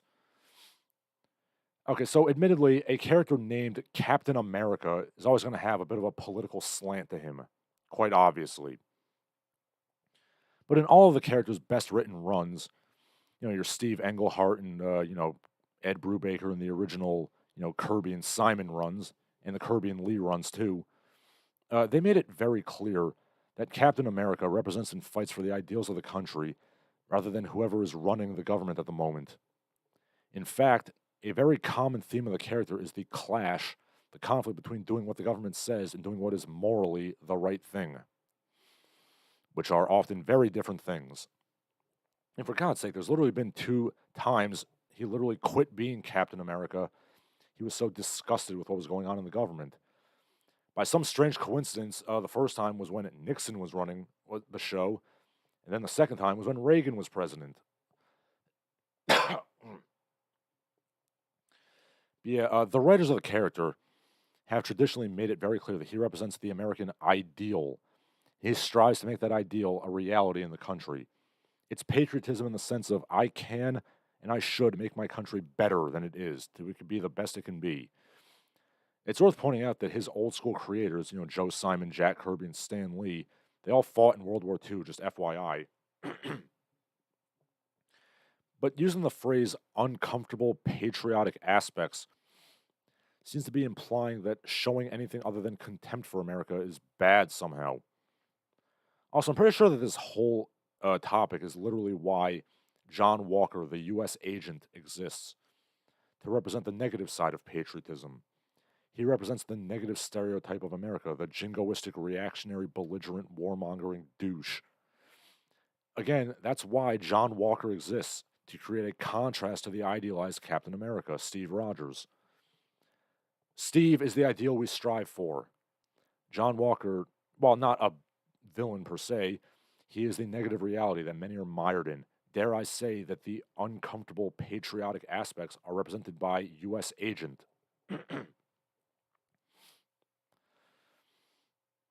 But again, that would require writers that actually don't hate America, who love their country while acknowledging its problems and encouraging it to be better.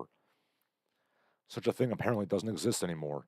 Yep, no nuance and complexity. The country is just irredeemable shit, and I'm very intelligent for saying so, hurdy-dur. Alternatively, this is just a Hail Mary attempt to save the MCU, considering all their new shows with the woke POC and the MCU strong whammon are apparently sucking the big one in the ratings.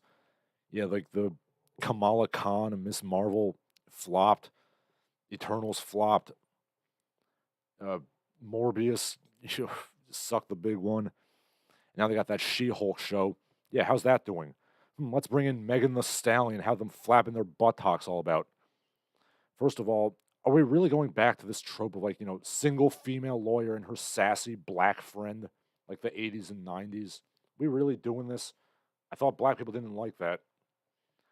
Secondly, a funny story about Megan the Stallion. I asked on Twitter, why would a woman ever refer to herself as a stallion? I literally got hundreds of people yelling at me about this. That tweet might legit have the most engagement I've ever had on a tweet. And I still don't understand why any woman would refer to herself as a stallion. I'm told that, oh, it's like a slang term for, tall, like kind of thick set women. Well, whoop-de shit.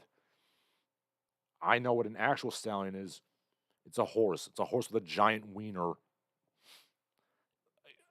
And I say this as somebody who has been referred to as a stallion once or twice. Again, for the male aspect of it. But then I also do the Fleming response where I pull my lips back and go, "Murr," when I see attractive women. I digress. But yeah, with Chris Evans back, I guess they're going to bring back the old guard, but also ruin what made them interesting characters. That's why they're doing this multiverse shit. So we can just pop in. Sorry, I hit the mic there. They're doing this multiverse stuff. They can just pop into different multiverses and just bring back characters when they inevitably fail. Well, I mean, that is why multiverses exist in comics. Well, what are they going to have the new non-patriotic Captain America do? Make him Captain World Economic Forum? Klaus Schwab says you got to eat the mealworm, citizen. Then we're going to have retcons and reboots. And it's going to be just like comic books, just exponentially more expensive. Huzzah. Now we got a lot of comments here. Okay, Pony Throat Messiah says it was Lesotho that had the Civil War about accordions. That was his mistake. Now I got to look that up.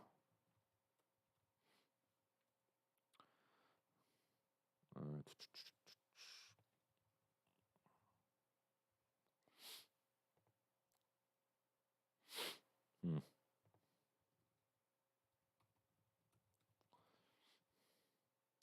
Ah, yes, the Deadly Accordion Wars of Lesotho.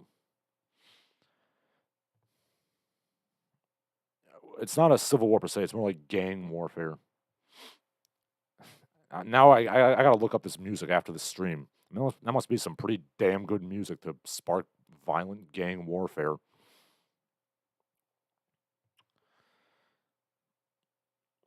Okay. Jim Tuner says if you're gonna wear a skirt, you gotta have something decorative in front of your package, like the kilt and the sporin.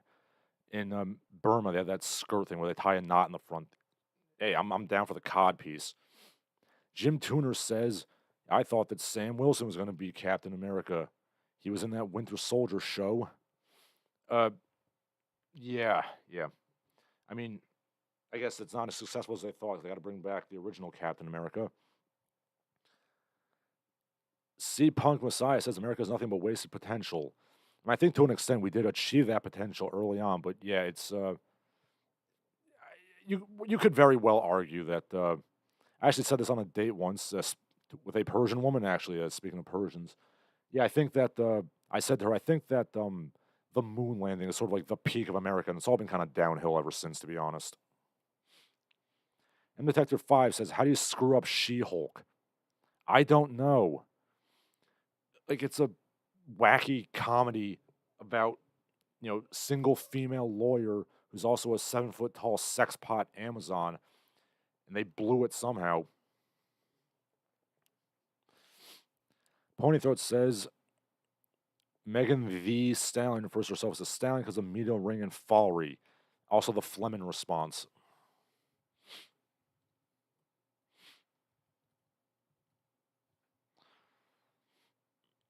Then Jim Tuner says Mark Ruffalo went from a movie star to a second banana on a Disney streaming show. Yeah, they butt fucked the Hulk. I don't know how they messed that up. But don't you know She-Hulk is just better than him in all ways? My argument still stands that they should make a Joe Fixit show, which is like the Gray Hulk. You have the disco theme. That'd be better than She-Hulk. Anyway, speaking of movies and comic books, actually, and finally getting to what the title of this stream is, Sega has apparently become emboldened by the success of the two Sonic the Hedgehog movies because they are announcing that they're going to make a Comic Zone movie. Yes, Comic Zone. The game that some Sega executives said represents everything wrong with American culture. That's going to be a movie. Well, I mean, that executive he's right about that now, considering that Sketch Turner, the hero, is now going to be a queer writer of color, says the press release. Or maybe he'll be the mentor of a queer writer of color. It was written kind of vaguely. I have no idea who the hell even considered this to be a good idea. I mean, Comic Zone is so overwhelmingly 90s and rooted in 90s comic books in particular.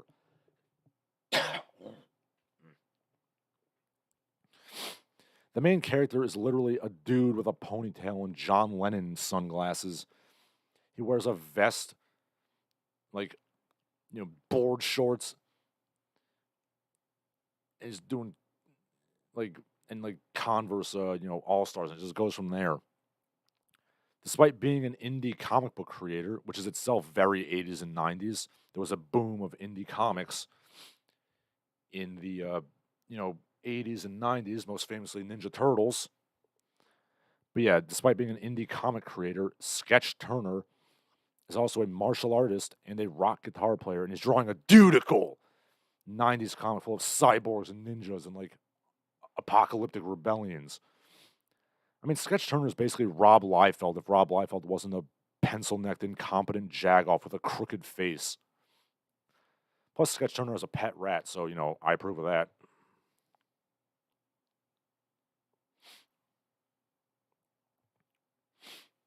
Who even remembers Comic Zone? I mean, I love Comic Zone. But it's not exactly something that has name recognition anymore, does it? Okay, Jim Tooner says, you screw up She-Hulk by hiring writers of Rick and Morty as a showrunner. Yeah. I mean, was it that hard to make, Ally McBeal with superpowers?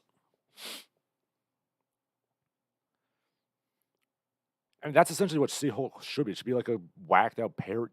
So yeah, it should basically be single female lawyer from Futurama, but just done slightly more seriously. C-Punk Messiah says, research Rule 34 to make She-Hulk be the ultimate waifu.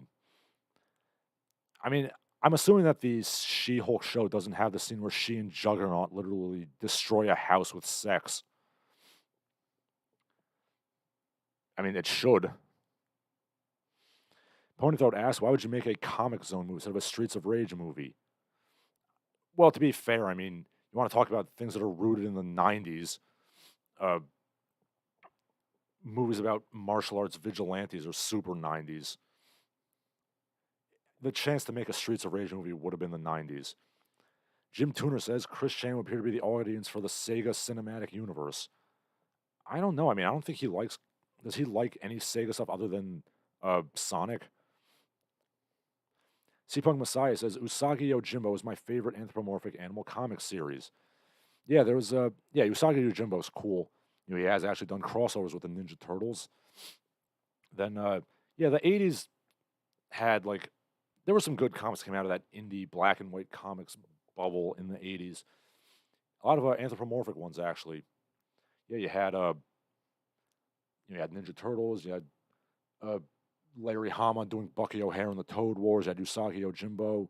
These are three right there. And they got the merchandise, which is, that's obviously why you really get into comic books, to make the merch.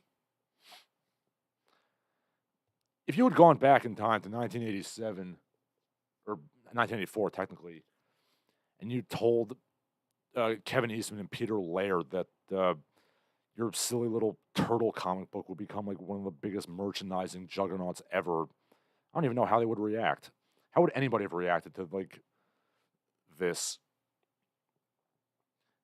Sean Baby put it best. Like archaeologists, someday they'll look back at the 80s and 90s and they'll come to the conclusion that our society revolved around some kind of bizarre anthropomorphic turtle sorcery.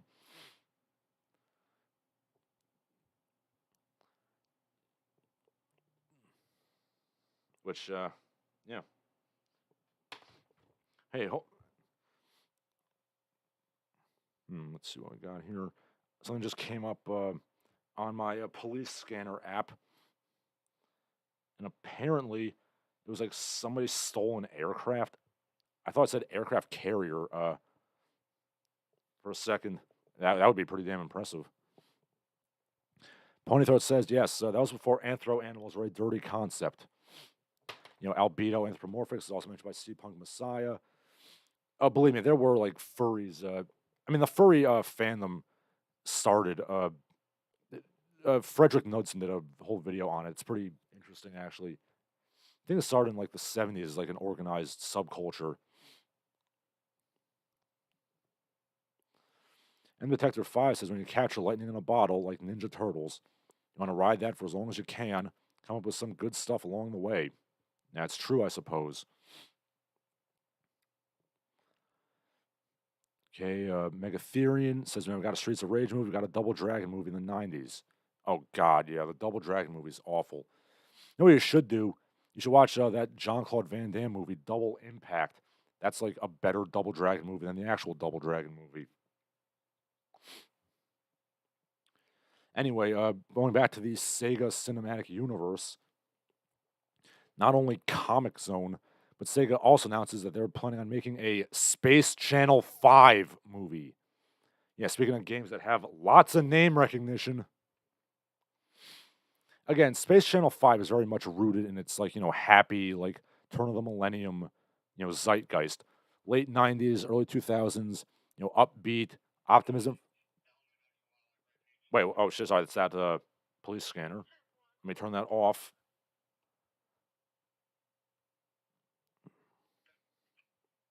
There we go. Yeah, anyway, yeah, Space Channel 5, late 90s, early 90s, turn of the millennium, you know, the end of history, bubble technology, shiny minimalist aesthetics, happy times, and Michael Jackson's literally a character in the game and he wears the jumpsuit from the Scream music video. In theory, I think Space Channel 5 might be more feasible as a film than Comic Zone. But only if you do Space Channel 5 as some kind of like cocaine fueled, insane musical phantasmagoria, like, I don't know, like Xanadu or something like that. I'm, of course, referring to the movie Xanadu, not the video game series Xanadu.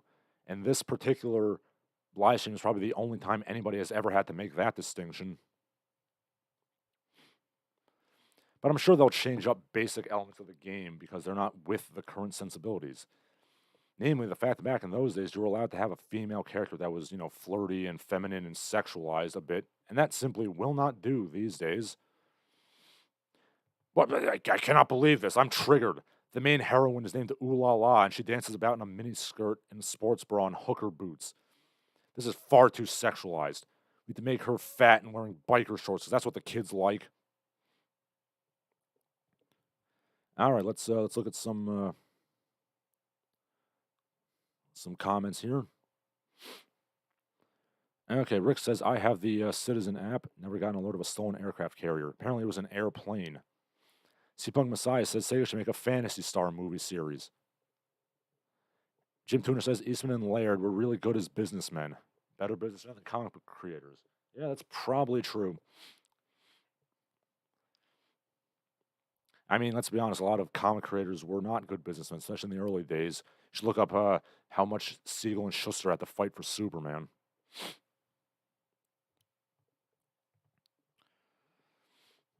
But yeah, I gotta ask, why is Sega digging up like Comic Zone and Space Channel 5?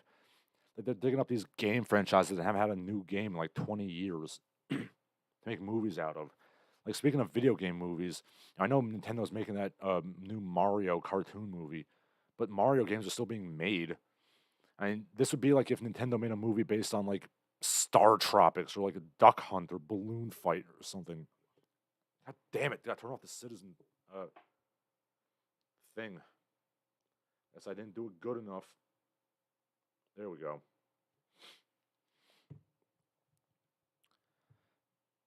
But Star Tropics actually could make a probably decent movie. I mean, maybe not nowadays. It might be a bit offensive. But have this whole contrast of like the wiggity wiggity like 80s like cool American boy hanging out with like these Polynesian people. They're like, what the fuck is this guy's problem? And he's like sticking bananas in his ears and stuff. Might be kind of funny. But yeah, I mean, why dig up these 20-year-old franchises? I realize it's because even the game companies realize that modern games basically don't have stories or characters or charm or creativity. So they gotta dig up the old games. I mean, God, imagine making a movie about modern games. Jumpy Rudy, point and shooty, microtransactions, Raid Shadow Legends. Then a bunch of Brazilians run to the theater and start laughing for no reason. Oh, that's a horror show. Say what you will about video games as a medium and their artistic integrity, or lack thereof.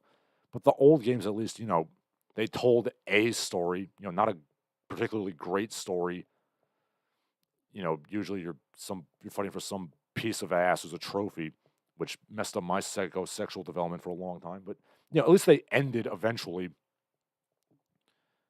The old games weren't these literal Skinner boxes that were designed to be repetitive and addicting for thousands and thousands of hours with no end in sight. All right, let's look at some comments here. Okay, Jim Tuner says they should hire Baz Luhrmann, Moulin Rouge, Great Gatsby, the director of Space Channel 5. Yeah, that's what I was thinking, basically. Or hire the guy who made Xanadu.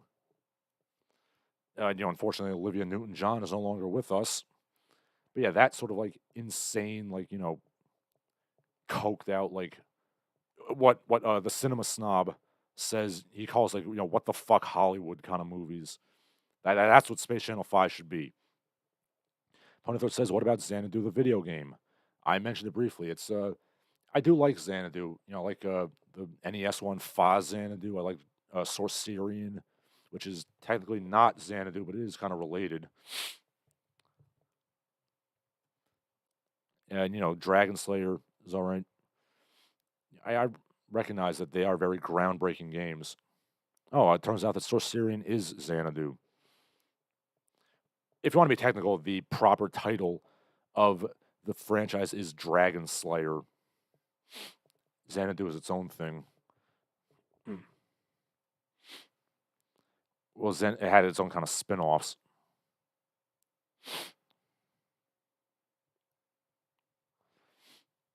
Ah, boy, this is a lot of worthless information I have.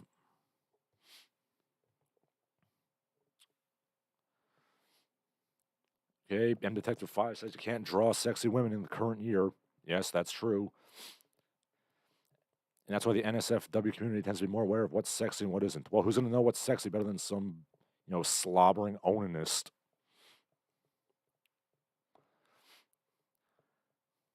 Okay, Danny Summer says he played Zelda 2 recently. It's a lot more fun than modern open worlds. Yeah, it is. Except for the fact that Zelda 2 is basically the video game equivalent of getting horse whipped, especially in the later levels where it gets really hard. But I like a little horse whipping in my games. I did beat Demon Souls. Okay, C-Punk Messiah says, isn't Xanadu also a Rush song? Probably. It's also a poem by Samuel Taylor Coleridge.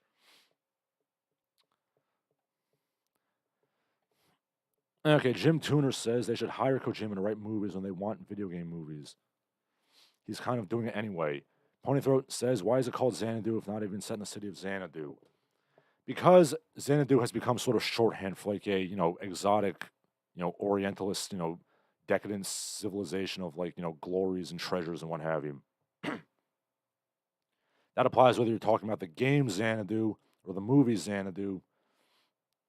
But the poem Xanadu does, in fact, take place in the city of Xanadu, which is not an ancient Chinese city. It was actually built during the Mongolian occupation. In Xanadu did Kublai Khan a stately pleasure dome decree, sir. But yeah, anyway, that's why They're digging up the old games because new games suck. I mean, are we officially opening up the Sega cinematic universe here? In theory, anyway. I mean, I don't have much hope for either a Comic Zone or a Space Channel 5 movie. The Sonic movies were successful. I do think they were pretty good, actually, despite Jim carrying the whole movies, pun fully intended. And yes, I am aware that this is literally the kind of role that Jim Carrey can play in his sleep, playing Dr. Robotnik. But yeah, I don't think he phoned it in. I think he was giving, a good performance. It's just this is his wheelhouse. Like, shouting like wacky man. Just playing an evil version of it. Kind of like the cable guy, actually. Except, and, I will defend the cable guy. I don't care what anybody says. I like when a comedian kind of deconstructs their, phoning it in shtick.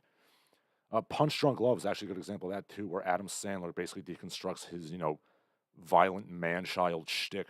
Check that out if you haven't seen it. But anyway, yes, Jim carried the Sonic movies. I'm very witty. But yeah, the Sonic movies were certainly better than the last attempt to start the Sega cinematic universe, which was that god-awful House of the Dead movie from 2005, which literally used footage from the games in the movie. But what other Sega franchises could you use for a movie? You want my recommendation? Start with something a little more sedate, a little less high concept, something a bit more low budget with a little bit more name recognition. I mean, then again, I don't think any of Sega's games, except for Sonic, are really household names anymore. Anyway, my suggestion is Crazy Taxi, the movie. Crazy Taxi would basically just be, a goofy, relatively low budget slapstick comedy about a group of misfits and weirdos running a taxi cab company. Like Car Wash, except about taxis. So, in other words, like the show Taxi. I'm going kind of Millhouse here. This is like Speed 2, except it's on a bus. So we want to find the middle ground essentially between, the show Taxi, which was pretty down to earth, and, the insanity of a movie like DC Cab, which has like Mr. T and the Barbarian Brothers in it. So yeah, we want to go kind of in between Taxi and DC Cab.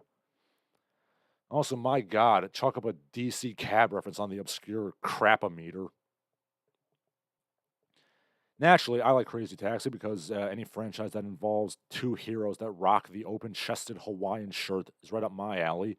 I myself dress like that at any opportunity. You got your diversity. If you involve all the Crazy Taxi games, you got white, black, Latino, gay characters, Asian characters, women, single moms. You have some social values where the B plot would be about the crazy taxi company fighting against Uber and Lyft, undercutting the profit margin. Each character could have their own little goal that they're striving for, much like the show Taxi again. You maybe have a fist fight scene, a little bit of romance, maybe a musical interlude, and you got yourself a nice little comedy here. And again, I stress low budget. This is a movie that doesn't really need special effects or anything beyond, stunt drivers and some cars to smash up. I mean, how much would it really cost? Like 10, 20 million? Blues Brothers cost 17 million. Blues Brothers, of course, being what I would argue is the greatest car movie of all time, or car comedy to be specific. Like, Blues Brothers is kind of the scale of car crashing and driving around I would want for Crazy Taxi, the movie. Something like Blues Brothers or Smokey and the Bandit, that sort of comedy, but obviously with the distinct cultural milieu of turn of the millennium California, rather than, bratwurst eating, kielbasa eating, Chicago blues or country fried deep south, style. I mean, most of the budget could probably go into recreating 90s San Francisco, back when the country, I'm sorry, well, the country, yes, but also the city was not a literal and figurative shithole. And naturally, the climax of Crazy Taxi would be a 10-minute balls to the wall race and demolition derby through the streets of San Francisco to a medley of Offspring and Bad Religion songs, just like the original game. Fruit stands will be run over. People will dive out of the way. Cars will fly through the air. Other cars will be rammed off the road. Glorious, glorious car-nanigans. I want the audience to be sweating and gasping for air at the end. Fund it, Sega. That does it for my prepared remarks. Let's check out those comments. Okay, let's see. Jim Tuner says the term Xanadu is a metaphor for hedonism. It's become that way, certainly. And of course, remember that Coleridge was writing Xanadu during the early days of Orientalism. I do believe. Yeah, let's see. He died 1834. Yeah, that's right at the start of Orientalism and chinoiserie, Japonisme, and all that crap. C-Punk Messiah says he would watch the fuck out of Crazy Taxi, the movie. Yes, I would too.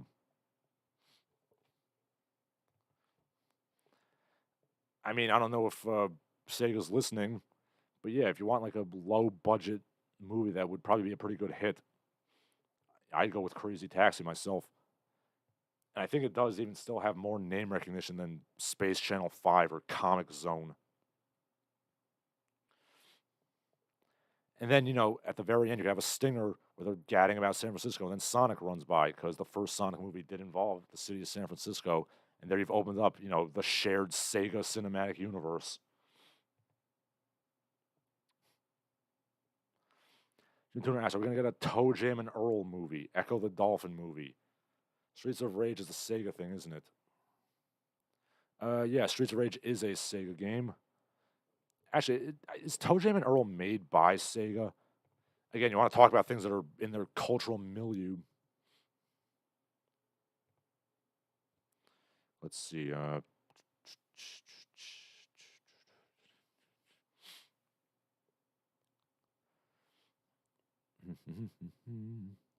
Oh, yeah, apparently it is developed by Sega.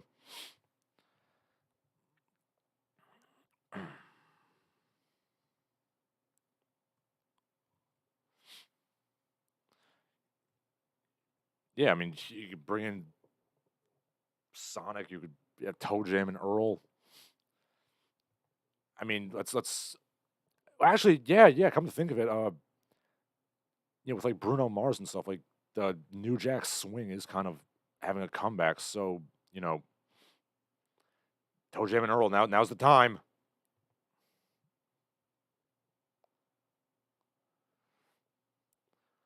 Okay, and actually, Echo the Dolphin, like I would watch the hell out of an Echo the Dolphin movie, like a trippy, like sort of, artiste sort of movie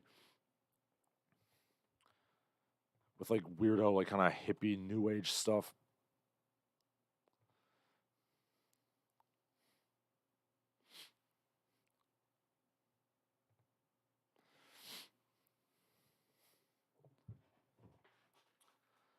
Yeah, Shining Force the movie. Yeah, Golden Axe the movie. I mean, there's a Golden Axe the movie could basically be like any dime a dozen like crappy exploitation like barbarian movie from the 80s. I mean, Deathstalker is basically Golden Axe the movie.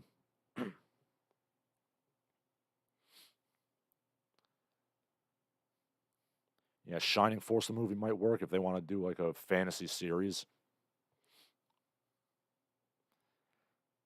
Yes, Alien Storm the movie, Arabian Fight, the slightly racist movie. I mean, is it really the right time for reviving like this sort of Arabian Nights fantasy? I mean, it comes and goes in popularity. You could do I mean, Yakuza is technically not now I got to look up like Sega games. We're sure as shit not doing Alex Kidd the movie. Alex Kidd sucks. Hey, Bayonetta's Sega, technically, so you could do that. Let's see, we got, what do we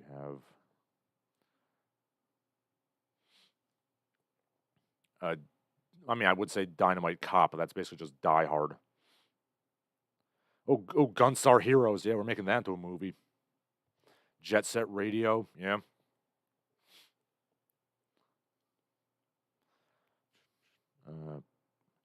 Outrun. I mean, that's. I guess you could probably. Nah.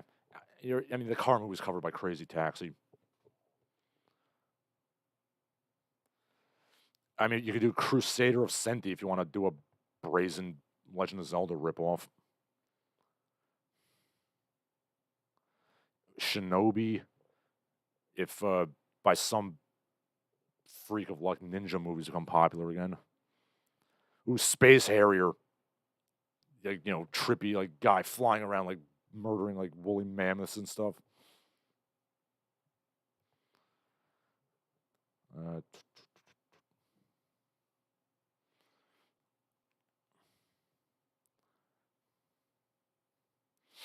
yeah, there's a lot of stuff you could do here. You got Mr. Bones. Ooh, Vector Man. I mean, Vector Man is basically the plot of the Pixar movie WALL-E, except, like, it's fucking hardcore 90s. I'd be down for some Vector Man movie.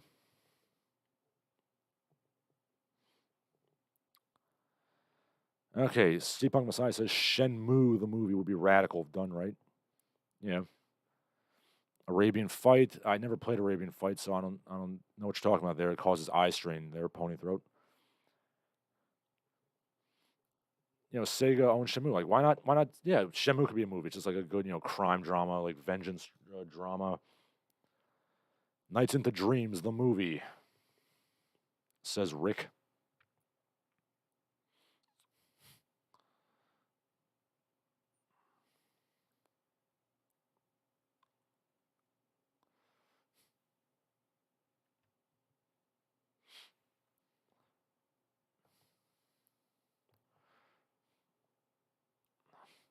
And then, while we're at it, we could start the Nintendo cinematic universe. Once, if the Mario movie is successful, you could do a Zelda movie, a Metroid movie, then you do a Punch Out movie, and like Star Tropics and Kid Icarus.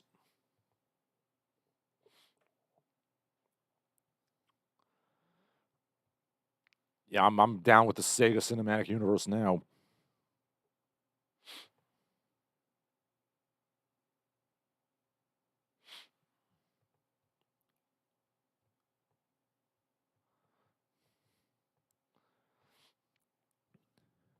But yeah, let's start off with Crazy Taxi because it's low budget. Feel out the water a little bit. Then we get crazy with you can bring in your Toe Jams and Earls and Vector Mans and all that crap.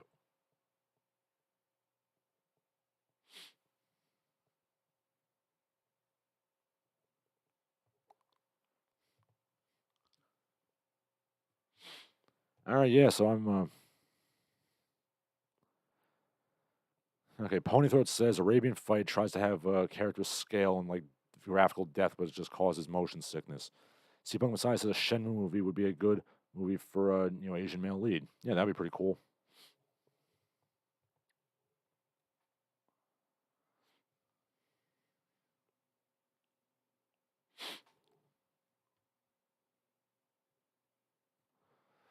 Yeah, so I'm totally done. That's all I gotta say. So people can talk a bit amongst yourselves. June Tuner says Donkey Kong Jr. the movie. Well, the Mario movie that's coming out, with Chris Pratt and Anya Taylor Joy together at last. That's apparently going to have Donkey Kong in it, voiced by Seth Rogen, apparently, because I want to hear Donkey Kong making jokes about weed, bro.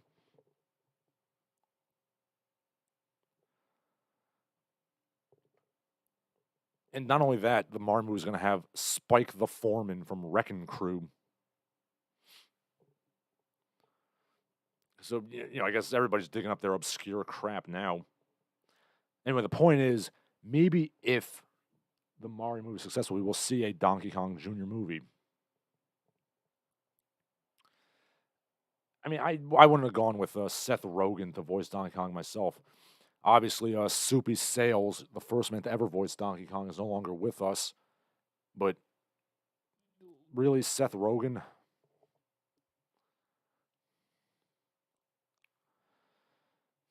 Oh boy, I talked a lot, didn't I?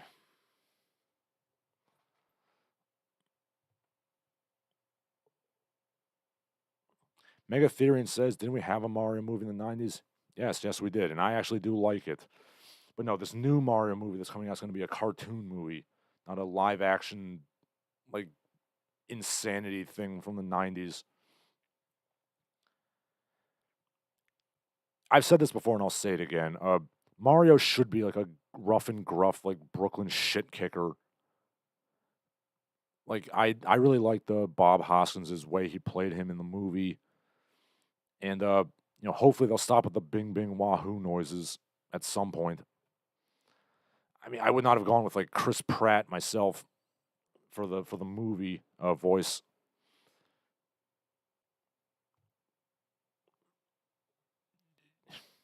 You know who should, should have voiced Mario in the movie? Old Magnum Dong himself, Danny DeVito. That's what I would have gone with. And apparently, like he was actually interested in playing him in the original '93 movie, which that didn't work out. And Tom Hanks was interested in playing him too, believe it or not. C-Punk Messiah says they should have gotten the guy from the Donkey Kong television series to do the voice. Now, if you mean the guy who did his singing voice, yeah, because Donkey Kong in the cartoon show, uh, it is really disturbing, like how good that man's singing voice is. Like, oh my god, like why am I being turned on by this soulful R&B gorilla? Whoops, I'm sorry. I mean, I have no idea why the Donkey Kong cartoon show had singing in it, but the songs are surprisingly good in that, and I don't know why. Ponythroat says the Mario movie had a cool scene where the Twin Towers vanish. The Mario movie from '93 also had a really cool Yoshi animatronic, which I actually think it looked great. Yeah, I do like the Mario movie. I know it was apparently a horrific experience for everybody involved. Starting with the fact that the original script was apparently really good, and then they just chucked it completely and everybody showed up on set. But yeah, I do enjoy it. I don't care what anyone says. C-Punk Messiah says John Leguizamo is my favorite Luigi. Yeah, he was pretty good.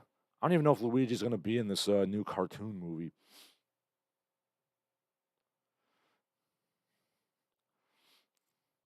But of course, I am dreading the probably inevitable thing where the Goombas in the Mario movie are just going to be like minions. Ponythroat says Donkey Kong will shower you in coconut cream pies. Yes, he will. This is the kind of thing I like. I like talking about silly pop culture things. And I wish that the world wasn't terrible and I could just talk about this all the live long day, but I can't.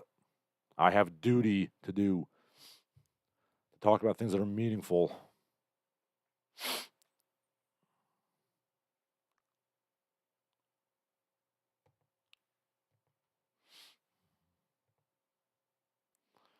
Okay, doesn't seem like there's not much else to say, so I'm going to give you people one last minute to say your last pieces.